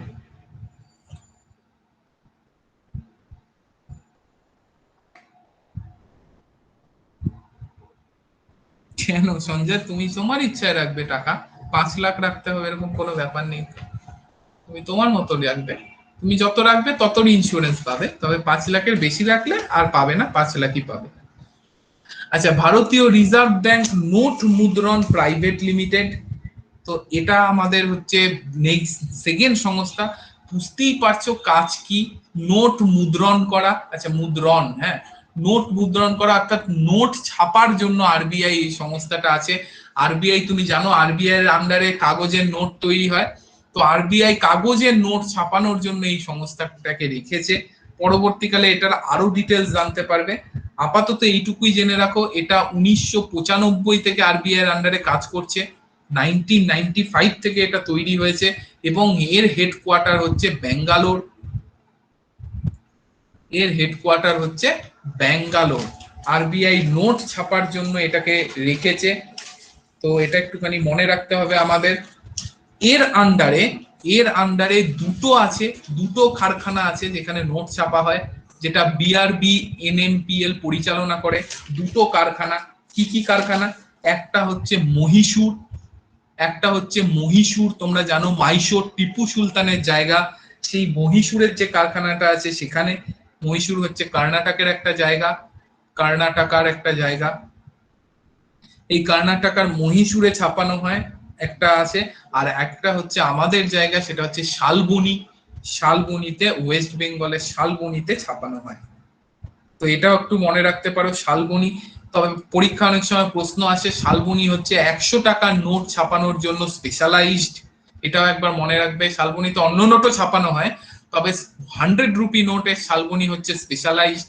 আর মহীশূর থেকে একটা তথ্য মনে রাখতে পারো, যে আমাদের যে নতুন কারেন্সি ছাপানো হয়েছে, এখন তো সব জায়গায় ছাপানো হয়, কিন্তু প্রথমে ওই যে ডিমানিটাইজেশনের সময় তখন চুপি চুপি যে নতুন কারেন্সি ছাপানো হয়েছিল, সেটা কিন্তু গোটাটাই মাইশোরে হয়েছিল, ওই যে 2000 টাকার নোট এবং 500 টাকার নোট। এটা দুটো এক্সট্রা তথ্য, অ্যাডেড তথ্য দিলাম, এটাও মনে রাখতে পারো। তাহলে বিআরবি এনএমপিএল সম্পর্কে আমরা জেনে গেছি। ব্যাঙ্গালোরে হেডকোয়ার্টার 1995 তৈরি, আরবিআই সাবসিডারি বডি হিসেবে নোট ছাপায় এবং দুটো কারখানা এদের আছে, একটা মহীশূর, একটা শালবনীতে স্পেশাল জিনিস আমরা মনে রাখতে বলেছি, এটা 100 রুপি নোট ছাপানোর জন্য স্পেশালাইজড। আর মহীশূরের ক্ষেত্রে আমরা যে বিষয়টা মনে রাখবো, মহীশূর কর্ণাটকায় অবস্থিত, এবং মহীশূরেই কিন্তু ডিমানিটাইজেশনের সময় নতুন কারেন্সি গুলো ছাপা হয়েছিল। ক্লিয়ার? আশা করি সবার লেখা হয়ে গেছে। এইবার আমি যাই, আরবিআই যাবতীয় তথ্য যখন আমরা জেনে গেলাম, এবার আমরা দেখি আরবিআই কেন তৈরি হয়েছে, আরবিআই করেটা কি, কিসের জন্য আরবিআই তৈরি। তো আমরা এবার যেটা জানবো সেটা হচ্ছে কি, সেটা আমরা জানবো ওয়ার্ক অফ আরবিআই। আরবিআই কি কাজ করে? আমি বলেছিলাম আরবিআই দুটো কাজ নিয়ে তৈরি হয়েছে, মনে আছে তো? যখন 1934 আরবিআই তৈরি হলো, 35 তখন আরবিআই দুটো টার্গেট নিয়ে তৈরি হয়েছিল। তখনই বলেছিলাম আরবিআই এখন মেন কাজ, এমনি কর্ডের কাজ তো প্রচুর করে, মেন কাজ আরবিআই এখন 5টা করে। তো এই 5টা কাজ নিয়েই আমাদের পড়াশোনা। আমরা এবার এতক্ষণ ভূমিকার পর আরবিআই এর মেন টপিকে ঢুকছি, সেটা হচ্ছে পড়াশোনা কি আরবিআই এর কাজগুলো। আরবিআই কাজ, ফার্স্ট যে কাজটা সেটা কি, ক্রেডিট কন্ট্রোল। সেটা হচ্ছে ক্রেডিট কন্ট্রোল। না, ফার্স্ট কাজ এটা লিখো না, ফার্স্ট কাজ লেখো, পরপরই লেখো ক্রেডিট ইস্যুয়েন্স। ফার্স্ট কাজ লিখো ক্রেডিট ইস্যুয়েন্স, ইস্যু করা। ক্রেডিট মানে কি? ক্রেডিট মানে টাকা ইস্যু করা। টাকা তো ভাই আরবিআই ছাপায়, আরবিআই ছাপিয়ে আরবিআই ইস্যু করে মার্কেটে, তাই ক্রেডিট ইস্যু করা মানে টাকা ছাপিয়ে মার্কেটে ছাড়া, এটা হচ্ছে আরবিআই এর কাজ। আবার দেখো, বেশি ছাপলে তো সমস্যা, ইচ্ছা মতো ছেপে দিলাম, যদি ইচ্ছা মতো ইলিশ মাছ মার্কেটে চলে আসে, তাহলে ইলিশ মাছের দাম 200 টাকা কেজি হয়ে যায়। ইস্যু অফ কারেন্সি বলে না, ওটাকে ক্রেডিট বলে। তো ক্রেডিট ইস্যু করবা, এবার ইস্যু আমি ইচ্ছা মতো করে গেলাম, যত ইচ্ছা টাকা ছাপিয়ে গেলাম, তো সেটাও তো হবে না, কারণ প্রচুর ইলিশ মাছ যদি মার্কেটে চলে আসে, তাহলে ইলিশ মাছ 200 টাকা কেজি হয়ে যায়। তো সেটা হলেও সমস্যা। সবার কাছে যদি কারি টাকা থাকে, তবে সমস্যাটা কি হয়, কারি টাকা থাকার ফলে সমস্যাটা কোন জায়গায় দেখা দেবে, যে কেউই আর তাহলে কৃষি কাজ করবে না, কেউই রিক্সা চালাবে না, কেউই টোটো চালাবে না, সবাই এসি কিনে বাড়িতে শুয়ে থাকবে, সেটা ঠিক না। তাই ক্রেডিট ইস্যু করলে সেটা বুঝে শুনে ইস্যু করতে হয়। তো নেক্সট কাজটা হচ্ছে, ইস্যু করলেই শুধু হলো না, সেটার সাথে কন্ট্রোলও করতে হবে। নেক্সট কাজ হচ্ছে ক্রেডিট কন্ট্রোল। ক্রেডিট ইস্যু করার সাথে সাথে ক্রেডিটটাকে কন্ট্রোলও করতে হবে। নেক্সট চলে আসো, নেক্সট যে কাজটা আমাদের আছে সেটা হচ্ছে, এরপরে আমরা করব কি, মেইনটেনেন্স অফ ফরেক্স রিজার্ভ, যেটা তোমরা অলরেডি বোধহয় আমি একদিন পড়িয়ে ফেলেছি। মেইনটেনেন্স অফ ফরেক্স রিজার্ভ, এটা কিন্তু আরবিআই এর কাজ হিসেবে আমি একদিন পড়িয়ে ফেলেছি, তবে এখানে আরেকটু ডিটেলসে জানবে। ফরেক্স রিজার্ভ মনে আছে আশা করি তোমাদের, যেখানে আমি গোল্ড, ইন্টারন্যাশনাল কারেন্সি, এসডিআর, তারপর আরটিপি এগুলো সম্পর্কে ইন ডিটেলস বলেছিলাম, এবং ফরেক্স রিজার্ভ কেন মেনটেন করা হয়, ফরেন এক্সচেঞ্জ রিজার্ভ সেটাও বলেছিলাম। যদি কারো দেখা না থাকে অর্ণব স্যার কাছ থেকে ইউটিউব লিংক নিয়ে দেখে নেবে। এইটা কিন্তু অলরেডি আমি ব্যাখ্যা করে দিয়েছি। হ্যাঁ, এখানে আরো ডিটেলসে ব্যাখ্যা করব, তবে ওটা জানা থাকলে আমার সুবিধা হবে। 4 নাম্বার কাজ কি? 4 নাম্বার কাজ হচ্ছে ডেভেলপমেন্ট ফাংশন। তুমি আরবিআই কে জানো, আরবিআই গভর্নমেন্টের হয়ে কাজ করে। গভর্নমেন্টের হয়ে যেই কাজ করবে সে শুধুমাত্র প্রফিট আর লস দেখে না, সেই সঙ্গে দেশের মানুষের ভালোর জন্য, দেশের ডেভেলপমেন্টের জন্য কাজ করে। তো ডেভেলপমেন্ট ফাংশনটাও পড়া গুরুত্বপূর্ণ।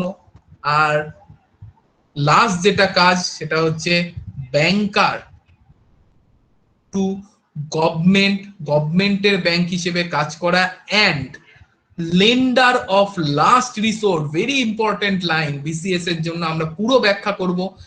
Lender of last resort of banks.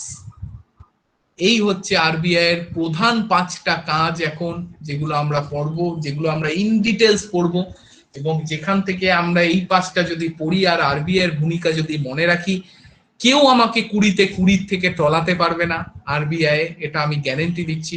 20-তে 20 তুমি পাবেই। তো এই 5টা কাজ এবার আমরা ইন ডিটেলস পড়া শুরু করব। তো আজকে ফার্স্ট আমি যেটা ধরবো, গোটাটা হয়তো হবে না, কারণ এরপর আমি আবার 20খানা পড়াবো, কোয়েশ্চেন করাবো 2018-র 20 কোয়েশ্চেন, তবে যতটা হয় দেখি। ফার্স্ট কাজ হচ্ছে ক্রেডিট ইস্যু। আর আমার গলাও ধরে ধরে আসছে, কারণ আমি অলরেডি 2টো ক্লাস নিয়ে নিয়েছি, এটা 3rd ক্লাস নিচ্ছি কন্টিনিউ। তো শুরু করছি তাহলে ক্রেডিট ইস্যু। চলো,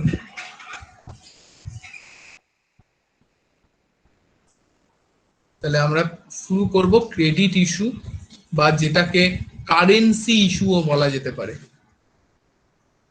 যেটাকে কারেন্সি ইস্যুও বলা যেতে পারে। আচ্ছা, অর্ণব স্যারকেও বলেছি, তোমাদেরকেও বলি, আজকের ক্লাসটার পর 12 থেকে, আচ্ছা লাস্টেরটা কি বললাম একটুখানি লিখে নাও, আমি বলছি। ব্যাংকার to government and lender of last resort of banks. Lender of last resort of banks, তুমি জাস্ট লিখে নাও, এখন বুঝতে হবে না, আমি তো এগুলো সব ডিটেলসে ব্যাখ্যা করব, তখন বুঝতে পারবে। জাস্ট এখন লিখে নাও, banker to government and lender of last resort of banks. আমি পড়া শুরু করার আগে বলে দিই, বা অর্ণব স্যারকেও বলেছি, 12 to 14 ডেজ, 12 to 14 ডেজ আমি নির্বাসনে যাব। আমার মাঝে মাঝে প্রচুর খাটলে এই নির্বাসনের দরকার হয়। 12 থেকে 14 দিন আগামী আমি কোনো ক্লাস নেব না। তো সেপ্টেম্বরের 15 তারিখের পর তোমাদের সাথে আমার আবার দেখা হবে। তো এই কয়দিন, 15 দিন, 14-15 দিন কোথাও যাব না দিব্যেন্দু, এখানেই থাকবো, শুধু ক্লাস নেব না, নিজের জন্য একটু টাইম লাগবে। মানে আমি আর পারছি না কন্টিনিউ, আমি 3 মাস 4 মাস ধরে এত পরিমাণ খেটেছি যে এবার আমার মাথা ব্যথা কাজ করছে না, শরীর খারাপ হতে শুরু করেছে। তো আমি দেখতেই পাচ্ছি গত 15-20 দিনেও আমার একটুখানি আমি প্রবলেম হচ্ছে, কারণ এই এত পরিমাণ লোড না নেওয়াটা খুব সমস্যা হয়। তবে তাই জন্য এই সেপ্টেম্বরে এই 15 দিন একটু নিজের জন্য সময় নেব, নিজের মতো করে থাকবো ফ্যামিলির সাথে, তারপর আবার জোশ পেয়ে যাব, তারপর আবার 15 দিন পর ফিরে আবার নতুন জোশে তোমাদের পড়াবো। এখন আমার ব্যাটারি ডাউন হয়ে গেছে আর কি। তো এই কয়েকদিন ওই জন্য একটুখানি ছুটি নিতে হবে আমার। তো সেটা বলে দিলাম তোমাদের, আবার 15 তারিখের উপর দেওয়া হবে। তবে মাঝখানে আমি তোমাদের জন্য নাম্বার সিস্টেমের ভিডিও আপলোড করে দেবো, ভিডিও আপলোড করে দেবো দিয়ে ইউটিউবে, তোমরা সেটা দেখতে পাবে। তবে লাইভ ক্লাসটা শুধু হবে না, ইউটিউবে ভিডিও আমি আপলোড করে দেবো বুস্টের জন্য। নাহলে বউ আমাকে ছেড়ে চলে যাবে বলেছে, ও ছেড়ে চলে গেলে তো আমার ইতিহাস হয়ে যাবে। তো সেটাই আর কি, সবকিছু বাঁচাতে হবে।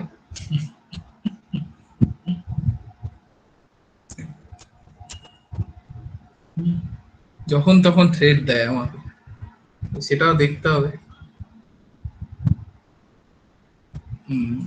আর বারাসাতে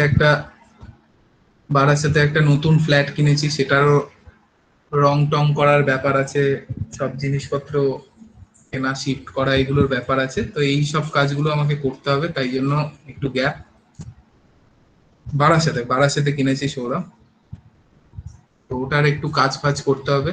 তো এইগুলোর জন্য আর কি 15 দিন, সেপ্টেম্বরে 15 তারিখের পর আশা করি ফ্রি হয়ে যাব আমি আবার, আর সবকিছু ইয়েও হয়ে যাবে। থ্যাংক ইউ, হ্যাঁ খাওয়াবো, সব ঠিক হলেই খাওয়াবো। ঠিক আছে, চলো আবার আমরা পড়াশোনায় ফিরে আসি।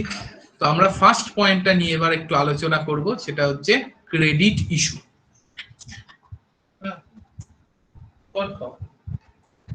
তো ফার্স্ট পয়েন্ট নিয়ে, বারাসাতের ওটা হচ্ছে হেলা বটতলায় সৌরভ, বারাসাতের হেলা বটতলায়, একদম রোডের ওপরই, মেন রোডের ওপর ফ্ল্যাটটা। তো ক্রেডিট ইস্যু আমরা এবার করি, তো স্টার্ট করি। আরবিআই কিভাবে টাকা ছাপায় আমি আগেই বলে দিয়েছি, আরবিআই কে কিন্তু টাকাটা বুঝে ছাপাতে হয়। আরবিআই ইচ্ছা মতো যদি টাকা ছাপিয়ে দেয়, ইচ্ছা মতো যদি আরবিআই ইস্যু করতে থাকে ক্রেডিট, তার মানে আলটিমেটলি কি দেখা যাবে, যে আরবিআই ক্রেডিট ইস্যু করতে করতে প্রচুর লোকের কাছে প্রচুর পরিমাণে টাকা চলে আসবে। ফলে প্রচুর টাকা হয়ে গেলে সমস্যাটা কোন জায়গায়, যে কেউই আর ফিজিক্যাল ওয়ার্ক করবে না, কারণ সবার কাছেই প্রচুর টাকা, তাই কেউ আর ফিজিক্যাল ওয়ার্ক করতে চাইবে না। তো ক্রেডিট ইস্যু করলেও আরবিআই একটা নির্দিষ্ট নিয়মের মাধ্যমে ক্রেডিট ইস্যু করে। ফার্স্ট আজকে আমরা নিয়মটা জেনে নেব, তারপর ইন ডিটেলস পরের দিন জানবো। তো ইন্ডিয়াতে ক্রেডিট ইস্যু করার নিয়ম যেটা ছিল, প্রথম থেকে যে নিয়মটা ছিল সেটা হচ্ছে প্রপোর্শনাল রিজার্ভ সিস্টেম। কি নিয়ম ছিল? Proportional reserve system.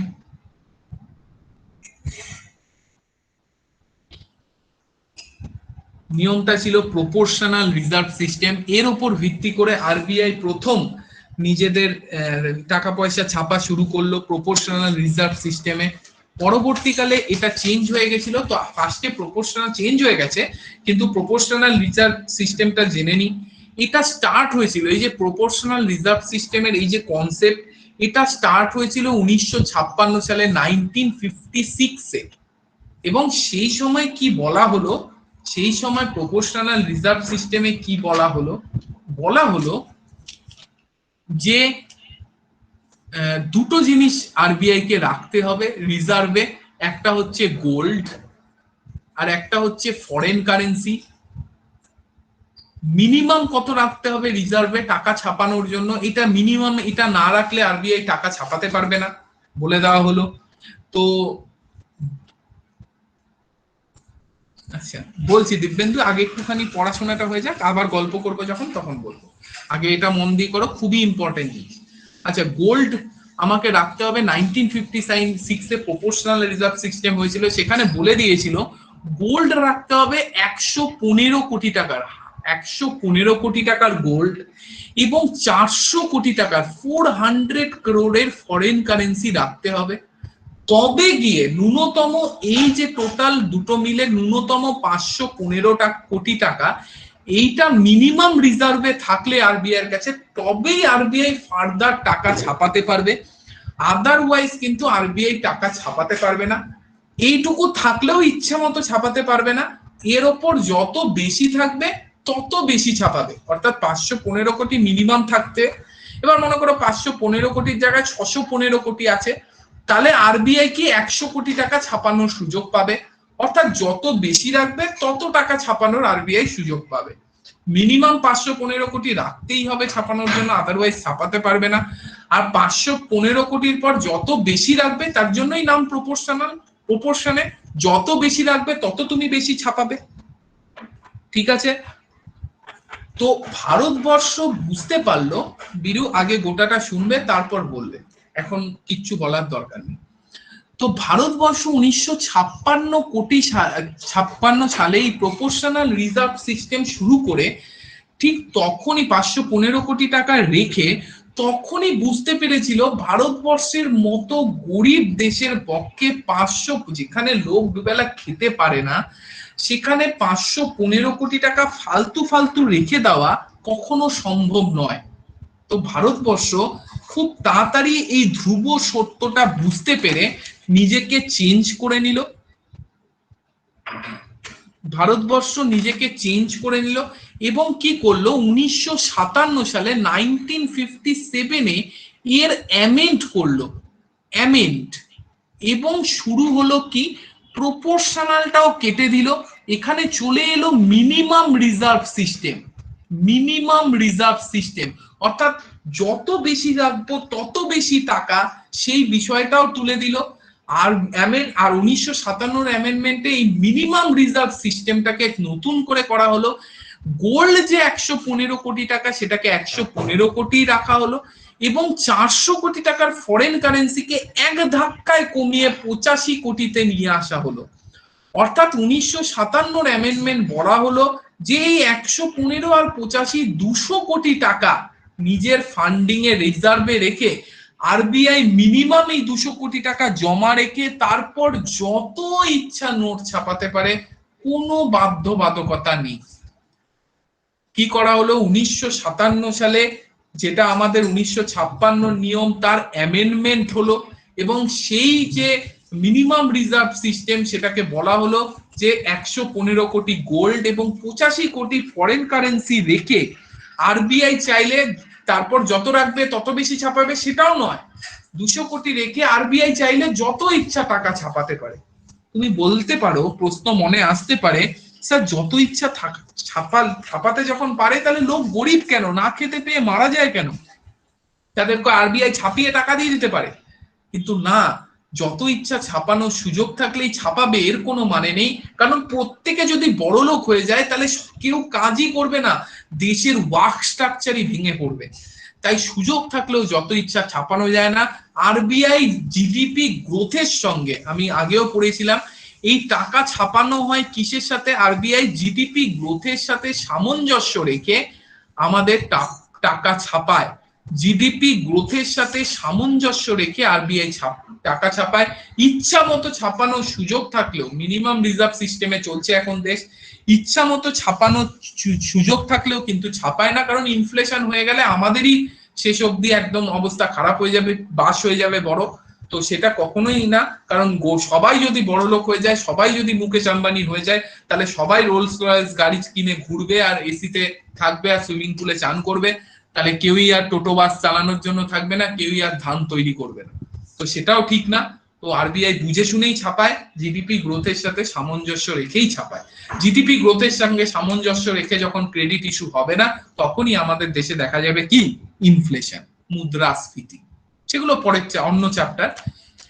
তো এই যে প্রপোর্শনাল রিজার্ভ সিস্টেমটা আছে, যেটা 1956 সালে আমাদের দেশ প্রকৃত অর্থে চেঞ্জ করা শুরু করলো বলতে পারো, এই প্রপোর্শনাল রিজার্ভ সিস্টেমটা এনেছিল কারা, তো সেটা দেখি। এই প্রপোর্শনাল রিজার্ভ সিস্টেম কিন্তু এনেছিল ব্রিটিশরা। এই ব্রিটিশরা ভারতবর্ষে যখন প্রথম আরবিআই তৈরি হলো, তখন এই প্রপোর্শনাল রিজার্ভ সিস্টেমের কনসেপ্টটা এনেছিল ব্রিটিশরা।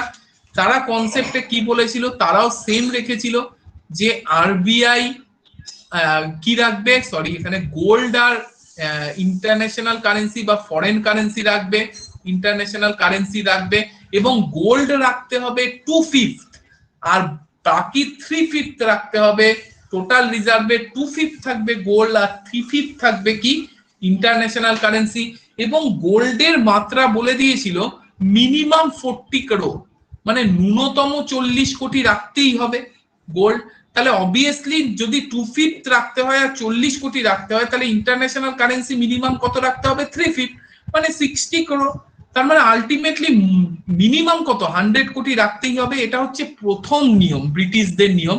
ব্রিটিশরা প্রথম এই প্রপোর্শনাল রিজার্ভ সিস্টেমটা শুরু করেছিল এবং এই নিয়মে শুরু করেছিল যে গোল্ড থাকবে 2/5 আর ইন্টারন্যাশনাল কারেন্সি থাকবে 3/5 আর বলে দিয়েছিল মিনিমাম গোল্ড থাকবে 40 করোড়। তো অবভিয়াসলি ইন্টারন্যাশনাল কারেন্সি তাহলে মিনিমাম 60 করোড় দাঁড়াচ্ছে, অর্থাৎ টোটাল মিনিমাম রাখবে 100 করোড়। তারপর যত বাড়বে তত বেশি ছাপাবে। এইটা ব্রিটিশরা ইন্ট্রোডিউস করেছিল। সেখান থেকে আমরা বর্তমানে এই স্ট্রাকচারে আছি যে সেই প্রপোর্শনালকেও আমরা উড়িয়ে দিয়েছি, মিনিমাম রিজার্ভ সিস্টেম করে দিয়েছি এখন, এবং এখন আমাদের নিয়ম হচ্ছে 200 কোটি রেখে যত ইচ্ছা ছাপাতে পারবো আমরা, এবং সেই 200 কোটির মধ্যে 115 কোটি গোল্ড থাকবে আর 85 কোটি ফরেন কারেন্সি থাকবে। আশা করি তোমাদের ক্লিয়ার হয়ে গেছে, গোটা বিষয়টা আমি তোমাদের বুঝিয়ে দিতে পেরেছি। আশা করি গোটা বিষয়টা আমি বুঝিয়ে দিতে পেরেছি যে কিভাবে আমাদের টাকা ছাপানো হয়। হ্যাঁ, এরপর কিভাবে টাকা ইস্যু হয়েছে, আমাদের গান্ধী সিরিজ কি, কেন কোন টাকা ইস্যু হয়, তো ক্রেডিট ইস্যুর বাকি যে জিনিসটা আমরা নেক্সট দিন করব। তাহলে মানে ভাবো এখনো একটা কাজই আমরা হাফটা পড়ে আছি, এরপরে আমাদের আরো 4টে কাজ করতে হবে, তো টাইম লাগবে, চলো 3 দিন থেকে 4 দিন টাইম লাগবে, শেষ হয়ে যাবে। তবে শেষ যখন হবে নোটটার দিকে তাকিয়ে বুঝতে পারবে যে এর বাইরে ডানে বায়ে কোনো প্রশ্ন হবে না। যদি হয়, হতেই পারে, যদি হয় তুমি জানবে তুমিও পারছো না, কেউই পারবে না। তাহলে চলো এবার আমরা আমাদের নেক্সট কাজটা করি। আশা করি আরবিআই এখন অব্দি যেটুকু পড়িয়েছি সবার কাছে ছবির মতো পরিষ্কার। সবাই আশা করি সুন্দর করে খাতায় নিজের নোট নিজে তৈরি করে নিয়েছো। এছাড়া কোনো কিছু যদি বুঝতে বাকি থাকে বা নোট নিতে অসুবিধা হয়ে থাকে, তাহলে অর্ণব স্যার তো ভিডিও দিয়ে দেবে ইউটিউবে, প্রয়োজনে আরেকবার দেখে যে জায়গাগুলো নিতে পারোনি নোট সেগুলো নিয়ে নেবে, তাহলেই হয়ে যাবে। তাহলে এবার আমরা আমাদের কাজ করি, সেটা হচ্ছে প্রশ্ন উত্তরে চলে যাই। 2018-র এমসিকিউ অ্যানালাইসিসে আমাদের লাস্ট 20টা বাকি ছিল, এই লাস্ট 20টা করে নি, তোমরাই অ্যান্সার দেবে, তো আমি শুধু দেখবো কে কি অ্যান্সার দিচ্ছ। তাহলে চলে আসি আমাদের প্রশ্নের আলোচনায়, চলো স্টার্ট। 181 কে অ্যান্সার দেবে? 181 নাম্বার কে অ্যান্সার দেবে? একটু একটু তোমরা 1 মিনিট অ্যান্সারটা দাও, আমি একটুখানি জল খেয়ে আছি, বুঝলে, একটুখানি জলের বোতলটা নিয়ে আসি।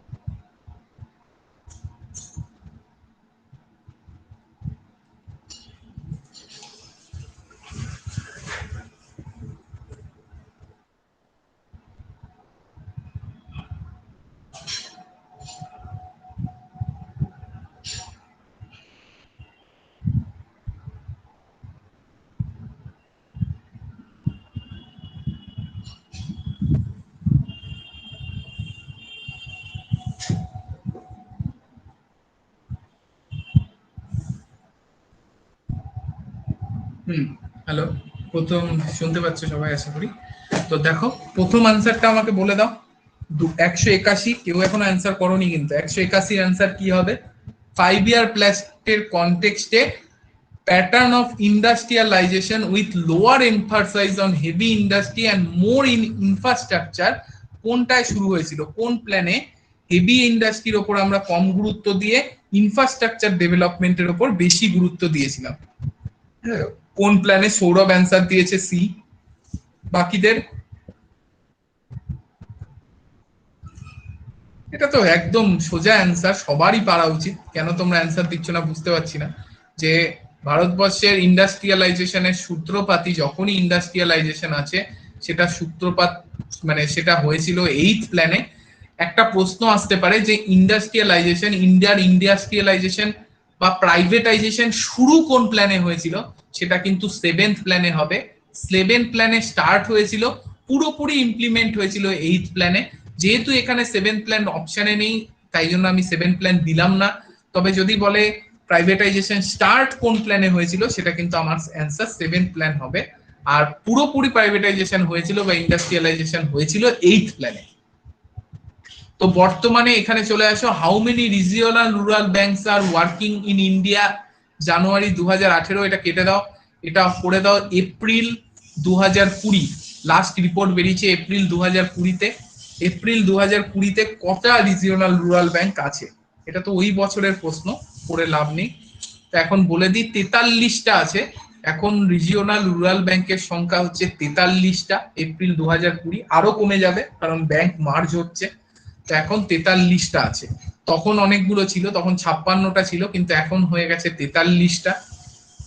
যেটা ভবিষ্যতে আরো কমে যাবে, তোমাদের পরীক্ষার আগে দেখে নিতে হবে কতগুলো আছে। তো প্রথম রিজিওনাল রুরাল ব্যাংক আরআরবি, যেটা তৈরি হয়েছিল ইউপির মোরাদাবাদে, তোমরা জানো প্রথমা ব্যাংক নাম, এবং এটা সিন্ডিকেট ব্যাংকের সহায়তায় তৈরি হয়েছিল। এটাও একটুখানি মনে রেখো যে আমাদের দেশে তৈরি হওয়া প্রথম আরআরবি হচ্ছে ইউপির মোরাদাবাদে, যেটা প্রথমা ব্যাংক, এবং সেটা সিন্ডিকেট ব্যাংকের সহায়তায় তৈরি হয়েছিল। তো নেক্সট প্রশ্নে আমরা চলে যাই। 183, দা একটু আগেই পড়ালাম এটা, দা আরবিআই ইস্যুস, এক্ষুনি পড়ালাম, দেখো all currency notes except 1 rupee note, 1 টাকার নোট আরবিআই ইস্যু করে না, সেটা ফিনান্স মিনিস্ট্রির আন্ডারে। তো এটা অনেক সময় সই দিয়েও প্রশ্ন আসে যে যে আমাদের দেশে যত নোট আছে তাতে সই থাকে কার? আরবিআই এর গভর্নরের। আর 1 রুপি নোট এবং কয়েন যেগুলো ফিনান্স মিনিস্ট্রির আন্ডারে, সেখানে সই থাকে কার? অর্থ সচিব, ফিনান্স সেক্রেটারি, ফিনান্স মিনিস্টারের সই থাকে না, কিন্তু ফিনান্স সেক্রেটারিয়েটের সই থাকে। সেটা একটু মনে রাখবে, এটা এইভাবেও আসতে পারে প্রশ্নটা, একটু আগেই পড়ালাম। চলে যাও 184 নাম্বার, ফিসকাল রেসপন্সিবিলিটি এবং বাজেট ম্যানেজমেন্ট অ্যাক্ট কিসের সাথে যুক্ত? ফিসকাল রেসপন্সিবিলিটি বা বাজেট ম্যানেজমেন্ট, মানে বাজেট কিসের সাথে যুক্ত? বাজেট পড়াতে গিয়ে বলেছি তোমাদের, fiscal deficit, revenue deficit, primary deficit, এগুলো সবই আমাদের বাজেটের সাথে যুক্ত। তাহলে দুটোই হবে, ফিসকাল ডেফিসিটও হবে, রেভিনিউ ডেফিসিটও হবে, প্রাইমারি ডেফিসিট, বাজেট ডেফিসিট, এগুলো কিন্তু সব আমাদের ভিডিওতে, ফিসকাল পলিসির ভিডিওতে আছে। তো আশা করি বুঝতেই পারছো, যারা ভিডিওগুলো ফলো করছো, পড়াশোনা করছো ভালোভাবে, তারা আশা করি বুঝতেই পারছো যে এটার অ্যান্সার হবে সি। চলে আসো 185, 185, দেখি কার আনসার ঠিক হয়। 185,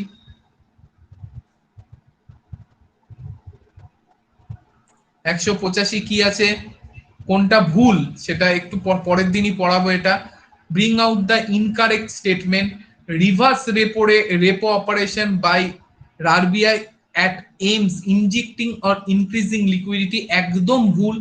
রিভার্স রেপো রেট হচ্ছে ব্যাংক থেকে যে রেটে আরবিআই টাকা তুলে নেয়, এর পরের দিনই শিখবো আমরা। ব্যাংক থেকে টাকা তুলে নেয় আরবিআই কখন? যখন আরবিআই চায় না ব্যাংকের কাছে টাকা থাকুক, অর্থাৎ মানুষের কাছে টাকা থাকুক। মানুষের কাছে টাকার পরিমাণ যখন বেশি হয়ে যায়, আরবিআই কি করে? ব্যাংকের থেকে টাকা তুলে নেয় রিভার্স রেপো রেটে, যাতে মানুষের কাছে টাকার পরিমাণ কমে যায়। তো লিকুইডিটি মানে কি? টাকার পরিমাণ। লিকুইডিটি হচ্ছে টাকার পরিমাণ, সেটা কখনোই ইনক্রিজ করার জন্য রিভার্স রেপো রেট না, সেটাকে কমানোর জন্য রিভার্স রেপো রেট, তাই তো? তাহলে আমার অ্যান্সার কি হবে? ইনকারেক্ট স্টেটমেন্ট কোনটা? তো এ হবে অ্যান্সার। বাকিগুলো তো পড়ারই দরকার নেই, কারণ বুঝতেই পারছো আরবিআই রিভার্স রেপো রেট করে টাকা তুলে নেওয়ার জন্য, সেটাকে ইনক্রিজ করার জন্য নয় কখনোই। পরের প্রশ্নে চলে যাই।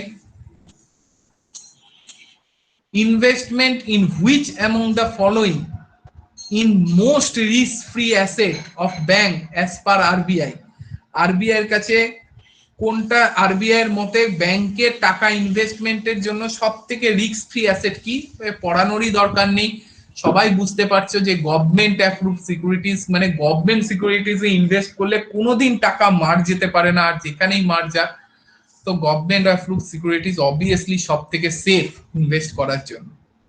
নেক্সট চলে আসো 187, হুইচ ইজ নট কারেক্ট, সাল দেওয়া আছে, এসব আমি কি বলবো তোমরাই বলো, হুইচ ইজ নট কারেক্ট। চলো, fourth plan is not correct. Fourth plan যেটা 1966 থেকে 71 দেওয়া আছে, সেটা হয়নি। তোমরা জানো 1966-তে কতগুলো বার্ষিক প্ল্যান চলেছিল, তো তারপরে শুরু হয়েছিল ফোর্থ প্ল্যান, তো এখানে 3 বছরের গ্যাপ ছিল, তো এটা আমাদের ইনকারেক্ট।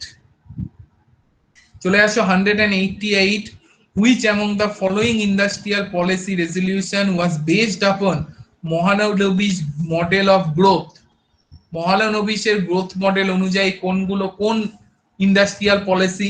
মহানবিশের গ্রোথ মডেল অনুযায়ী দুটো হয়েছিল, 1948-এর ইন্ডাস্ট্রিয়াল পলিসি আর 1956-এর ইন্ডাস্ট্রিয়াল পলিসি। যেহেতু 48 অ্যান্সারে নেই, অবভিয়াসলি আমার অ্যান্সার হবে 1956-এর ইন্ডাস্ট্রিয়াল পলিসি মহালানবিশের মডেল অনুযায়ী হয়েছিল। পরের প্রশ্নে চলে যাই। Which among the following was the first, সেখানে তো আমি দেখতে পাচ্ছি না আমারটা, ঢেকে গেছে, আমি মুখে বলে দিচ্ছি। Which among the following was the first government company to be privatised in India? প্রথম গভর্নমেন্ট কোম্পানি যেটা ইন্ডিয়াতে প্রাইভেটাইজড হয়েছিল সেটা কোনটা? সেটা হয়েছিল modern foods and industry limited. এটা জানো না, এই কোম্পানিটা 1965 সালে তৈরি হয়েছিল। ভারত, এটার দায়িত্ব ছিল ব্রেড ব্রেড তৈরি করা, পাউরুটি, বিভিন্ন ধরনের ব্রেড বিস্কুট এগুলো তৈরি করা, এবং এটা গভর্নমেন্ট কোম্পানি ছিল। ভারতবর্ষের টোটাল এই ব্রেডের 50% ব্রেড সরবরাহ করতো এই modern foods and industries limited. কিন্তু এটার কিন্তু প্রথম গভর্নমেন্ট কোম্পানি এটা, যেটার প্রাইভেটাইজেশন হয়েছে, এটা একটু লিখে রাখো, এটা ডি অ্যান্সার হবে, খুব ইম্পর্টেন্ট। চলে আসে 1990 এর অ্যান্সার কি হবে? The Reserve Bank of India wants to block the capital outflow. Capital outflow মানে টাকার আউটফ্লো বন্ধ করতে চাইছে। Contain the currency depreciation, currency depreciation মানে মুদ্রার অবমূল্যায়ন কমাতে চাইছে। Which among the following is the most possible action? টাকার পরিমাণ কমাতে চাইলে কোনটা বেশি মোস্ট পসিবল অ্যাকশন হবে? মার্কেটে প্রচুর টাকা, নিশ্চয়ই আরবিআই চাইবে না নতুন করে আর টাকা দিই, তখন কি করবে আরবিআই? ইন্টারেস্ট রেটকে ইনক্রিজ করে দেবে, তাহলেই লোক আর টাকা নেবে না, ব্যাংকও টাকা নেবে না, লোকও টাকা নেবে না। তো ইন্টারেস্ট রেট যদি ইনক্রিজ করে নি, স্বাভাবিকভাবেই কেউ আর টাকা নিতে চাইবে না। তো এটাই হবে আমার অ্যান্সার। তাহলে অ্যান্সার 190 এর কি হবে? এ। চলে আসো 191। Mahatma Gandhi national rural employment guarantee act mandates at least what fraction of beneficiaries to be women? জানো, এমজিএনআরই জিএ অ্যাক্ট, যেটা খুবই ইম্পর্টেন্ট, রুরাল পপুলেশনকে কাজ দেওয়ার জন্য হয়েছিল। এটা রুরাল এরিয়াতে যে কাজ হয়, যেটার আন্ডারে এখন 100 দিনের কাজ চলছে, এখন আর 100 দিন না, ওটা নির্মলা সীতারামন 150 দিন করে দিয়েছে। কারেন্ট ইকোনমিক্সে তোমরা দেখতে পাবে। সেটা হচ্ছে ন্যূনতম উমেনদের জন্য কত 30% ওটার জন্য রিজার্ভ ছিল। এখন সঙ্গীতার উত্তর ঠিক, মৃণাল, সৌরভ, রিঙ্কু, বীরু সবার উত্তরই ঠিক একদম। পরের প্রশ্নে আসছি আমি। In context of India's 5-year plan, in which plan was the growth rate target exceeded? যেটা গ্রোথ রেট টার্গেট করা হয়েছিল তার বেশি টার্গেট এক্সিড করে গেছিল কোন প্ল্যানে? হ্যাঁ, এটা এ হয়েছিল, এ প্ল্যানে এক্সিড করেছিল। ফিফথ প্ল্যানেও এক্সিড করেছিল, হ্যাঁ, কিন্তু ফিফথ প্ল্যানকে ধরা হয় না, কারণ ফিফথ প্ল্যান 5 বছর কমপ্লিট করেনি। ফিফথ প্ল্যানেও এক্সিড করেছিল, কিন্তু অপশনে ফিফথ প্ল্যান থাকলে সেটাকে দাগাবে না, কারণ মনে রাখবে ফিফথ প্ল্যানটা 5 ইয়ার কমপ্লিট করেনি, তাই ওটা অ্যান্সার দেওয়া যাবে না। আমাদের অ্যান্সার হবে A, first plan, first second third তিনটে প্ল্যানেই কি এক্সিড করে গেছিল। তো চলে আসো next, development expenditure of central government does not include. Central গভর্নমেন্টের ডেভেলপমেন্ট এক্সপেন্ডিচারে কি ইনক্লুড করে না? বুঝতেই পারছো, প্রথমটাই আমার অ্যান্সার হবে ডিফেন্স। ডিফেন্স কখনো জনগণের ডেভেলপমেন্টের সার্ভিস হিসেবে হতে পারে না। স্টেটকে যে গ্র্যান্ট গুলো দেয়, অবশ্যই ইকোনমিক সার্ভিস যেগুলো দিচ্ছে সেগুলো পড়ে, সোশ্যাল আর কমিউনিটি সার্ভিস দিচ্ছে সেগুলো, এগুলো সবকটাই ডেভেলপমেন্টের জন্য দেয়। কিন্তু রাফায়েল কিনলো বা ফ্যালকন কিনলো, সেগুলো কখনোই ডেভেলপমেন্টের মধ্যে পড়ে না। তো ডিফেন্স এক্সপেন্ডিচার কিন্তু ডেভেলপমেন্টের মধ্যে পড়ে না। নেক্সট চলে যাচ্ছি N 195 number. A non resident Indian wants to get approval under government route for FDI in single brand product retailing in India। মানে FDI মানে ফরেন ডাইরেক্ট ইনভেস্ট করতে চাইছে একজন NRI. Which among the following would be appropriate agency to approach?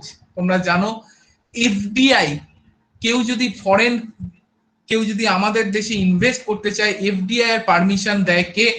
Department of industrial policy এবং promotion, এ হচ্ছে FDI এর permission দেয়। তো যদি এফডিআই কেউ ইনভেস্ট করতে চায় তবে অবভিয়াসলি তাকে এর কাছে গিয়ে পারমিশন নিতে হবে। তো আমার আনসার হবে দিত্য, একদম ঠিক বলেছো। পাশে জিজ্ঞাসা চিহ্ন কেন দিয়েছো বুঝলাম না, নিজের উপর কনফিডেন্স রাখো। তো আমার আনসার হবে ডি। পরেরটায় চলে যাচ্ছি 196। In India, the foreign exchange reserves are kept in the custody of which of among the following? Foreign exchange reserve কার কাছে থাকে? পড়েইছো তোমরা, একটু আগেই পড়লে। ফরেন এক্সচেঞ্জ রিজার্ভ থাকে আরবিআই এর আন্ডারে। কার আন্ডারে? আরবিআই এর আন্ডারে। তো আমার অ্যান্সার হবে আরবিআই। পরের প্রশ্নে চলে যাচ্ছি। ইফ দ্য রিজার্ভ ব্যাংক, না আগে আরেকটা আছে, না ঠিক আছে 197। If the reserve bank of India wants to increase the cash reserves of commercial bank, which of the following would be the most probable step taken by it? যদি cash reserve বাড়াতে চায় তো এটা তোমরা এখন অ্যান্সার করে রাখো, buy bonds in open market, এটা হবে অ্যান্সার। কেন হবে এটা আমরা পরের দিন তো বুঝবোই। দেখো একটা জিনিস দেখো, এইটুকু করতে গিয়েই বুঝলে আরবিআই থেকে কতগুলো প্রশ্ন তোমাদের আসে। তো এটা একটুখানি দেখে রাখো। তো এটা এখন বোঝাতে পারবো না, এটা বিশাল বড় জিনিস বোঝার জন্য। ওপেন মার্কেট অপারেশন কি, আরবিআই ওয়ার্কের মধ্যে আমরা ডেফিনেটলি পড়বো। আরবিআই সব প্রশ্নই আমরা পারবো, কোনো চিন্তা নেই। 198 নম্বরে চলে যাই। Minimum interest rate of A bank below which it is not viable to lend is known as?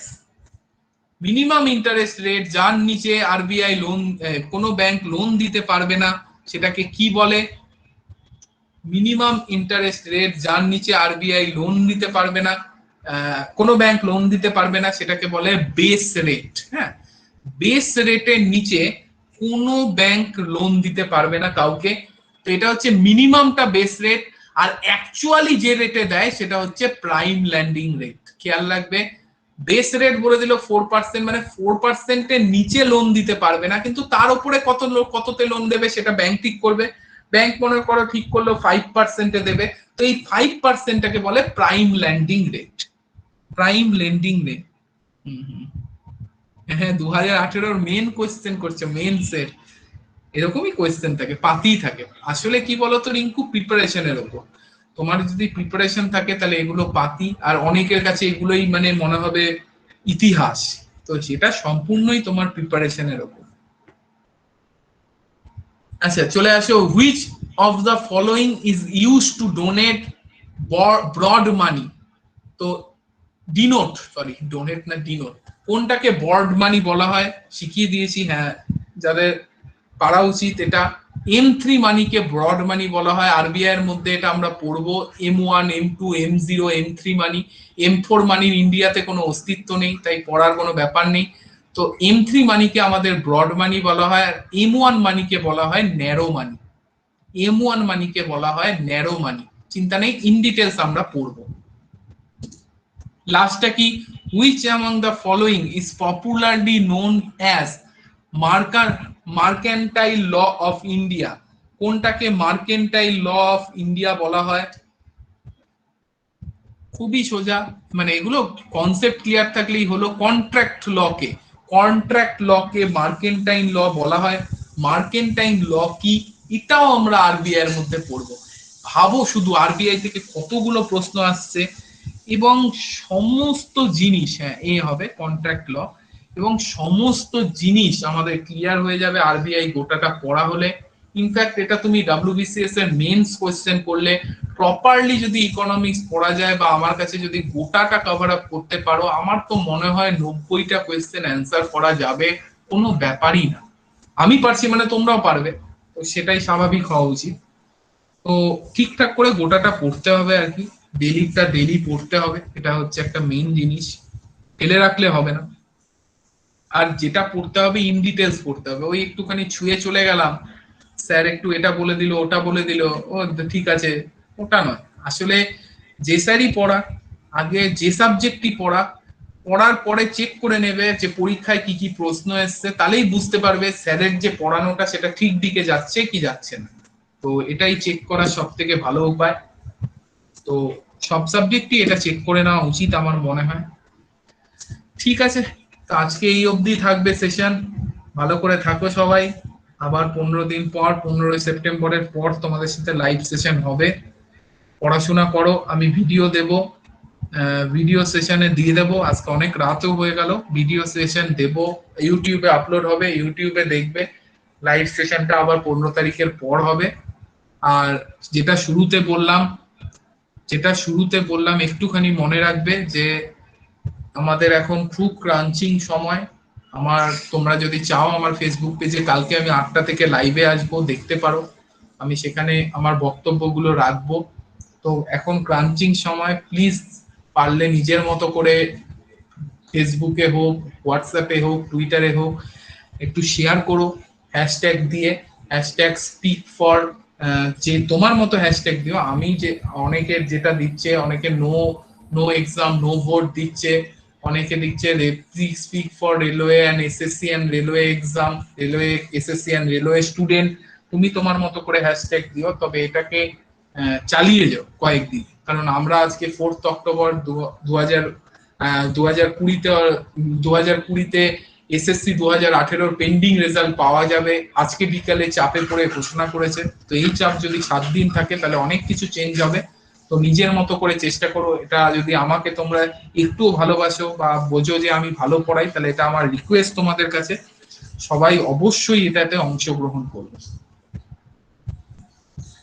Rinku, আমরা আমরা স্টেট গভর্নমেন্ট নিয়েও করব। আগে এই বিষয়টা চলে যাক। এটা আপাতত এই সেন্ট্রাল গভর্নমেন্টেরটা চলে যাক, তারপর স্টেট গভর্নমেন্ট আমরা শুরু করব। তখনও আমি তোমাদের জানাবো। তোমাদের সাপোর্ট ছাড়া কিছুই হবে না। স্টেট গভর্নমেন্টটা আরো বড় লড়াই, তো সেটাও আমরা শুরু করব, চিন্তা নেই। আপনার এই সেম নামে আছে বিতে? হ্যাঁ, সায়ন্তন দে? সায়নদীপ সায়ন্তন দে। দে এই নামেই আছে? সায়ন্তন আমার নাম না, আমার নাম সায়নদীপ দে। হ্যাঁ হ্যাঁ সায়ন। হ্যাঁ হ্যাঁ সায়নদীপ।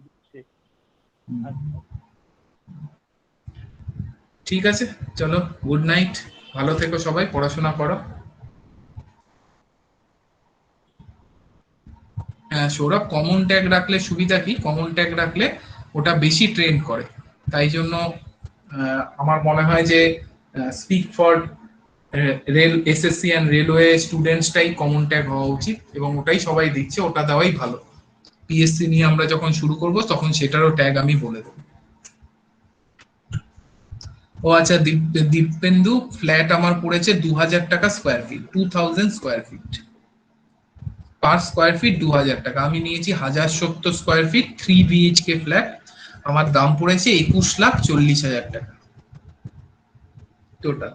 এখন ফ্ল্যাটের দাম প্রচন্ড কম, মানে এই লকডাউনের জন্য ফ্ল্যাটের দাম অনেক কম, এখন কমে পাবে ফ্ল্যাট।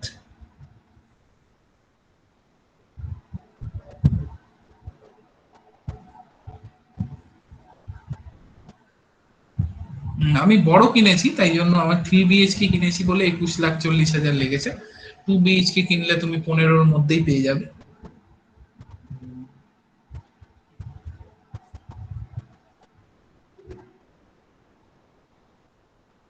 ঠিক আছে, ঠিক আছে স্যার, তাহলে আমি সেশনটা এন্ড করছি।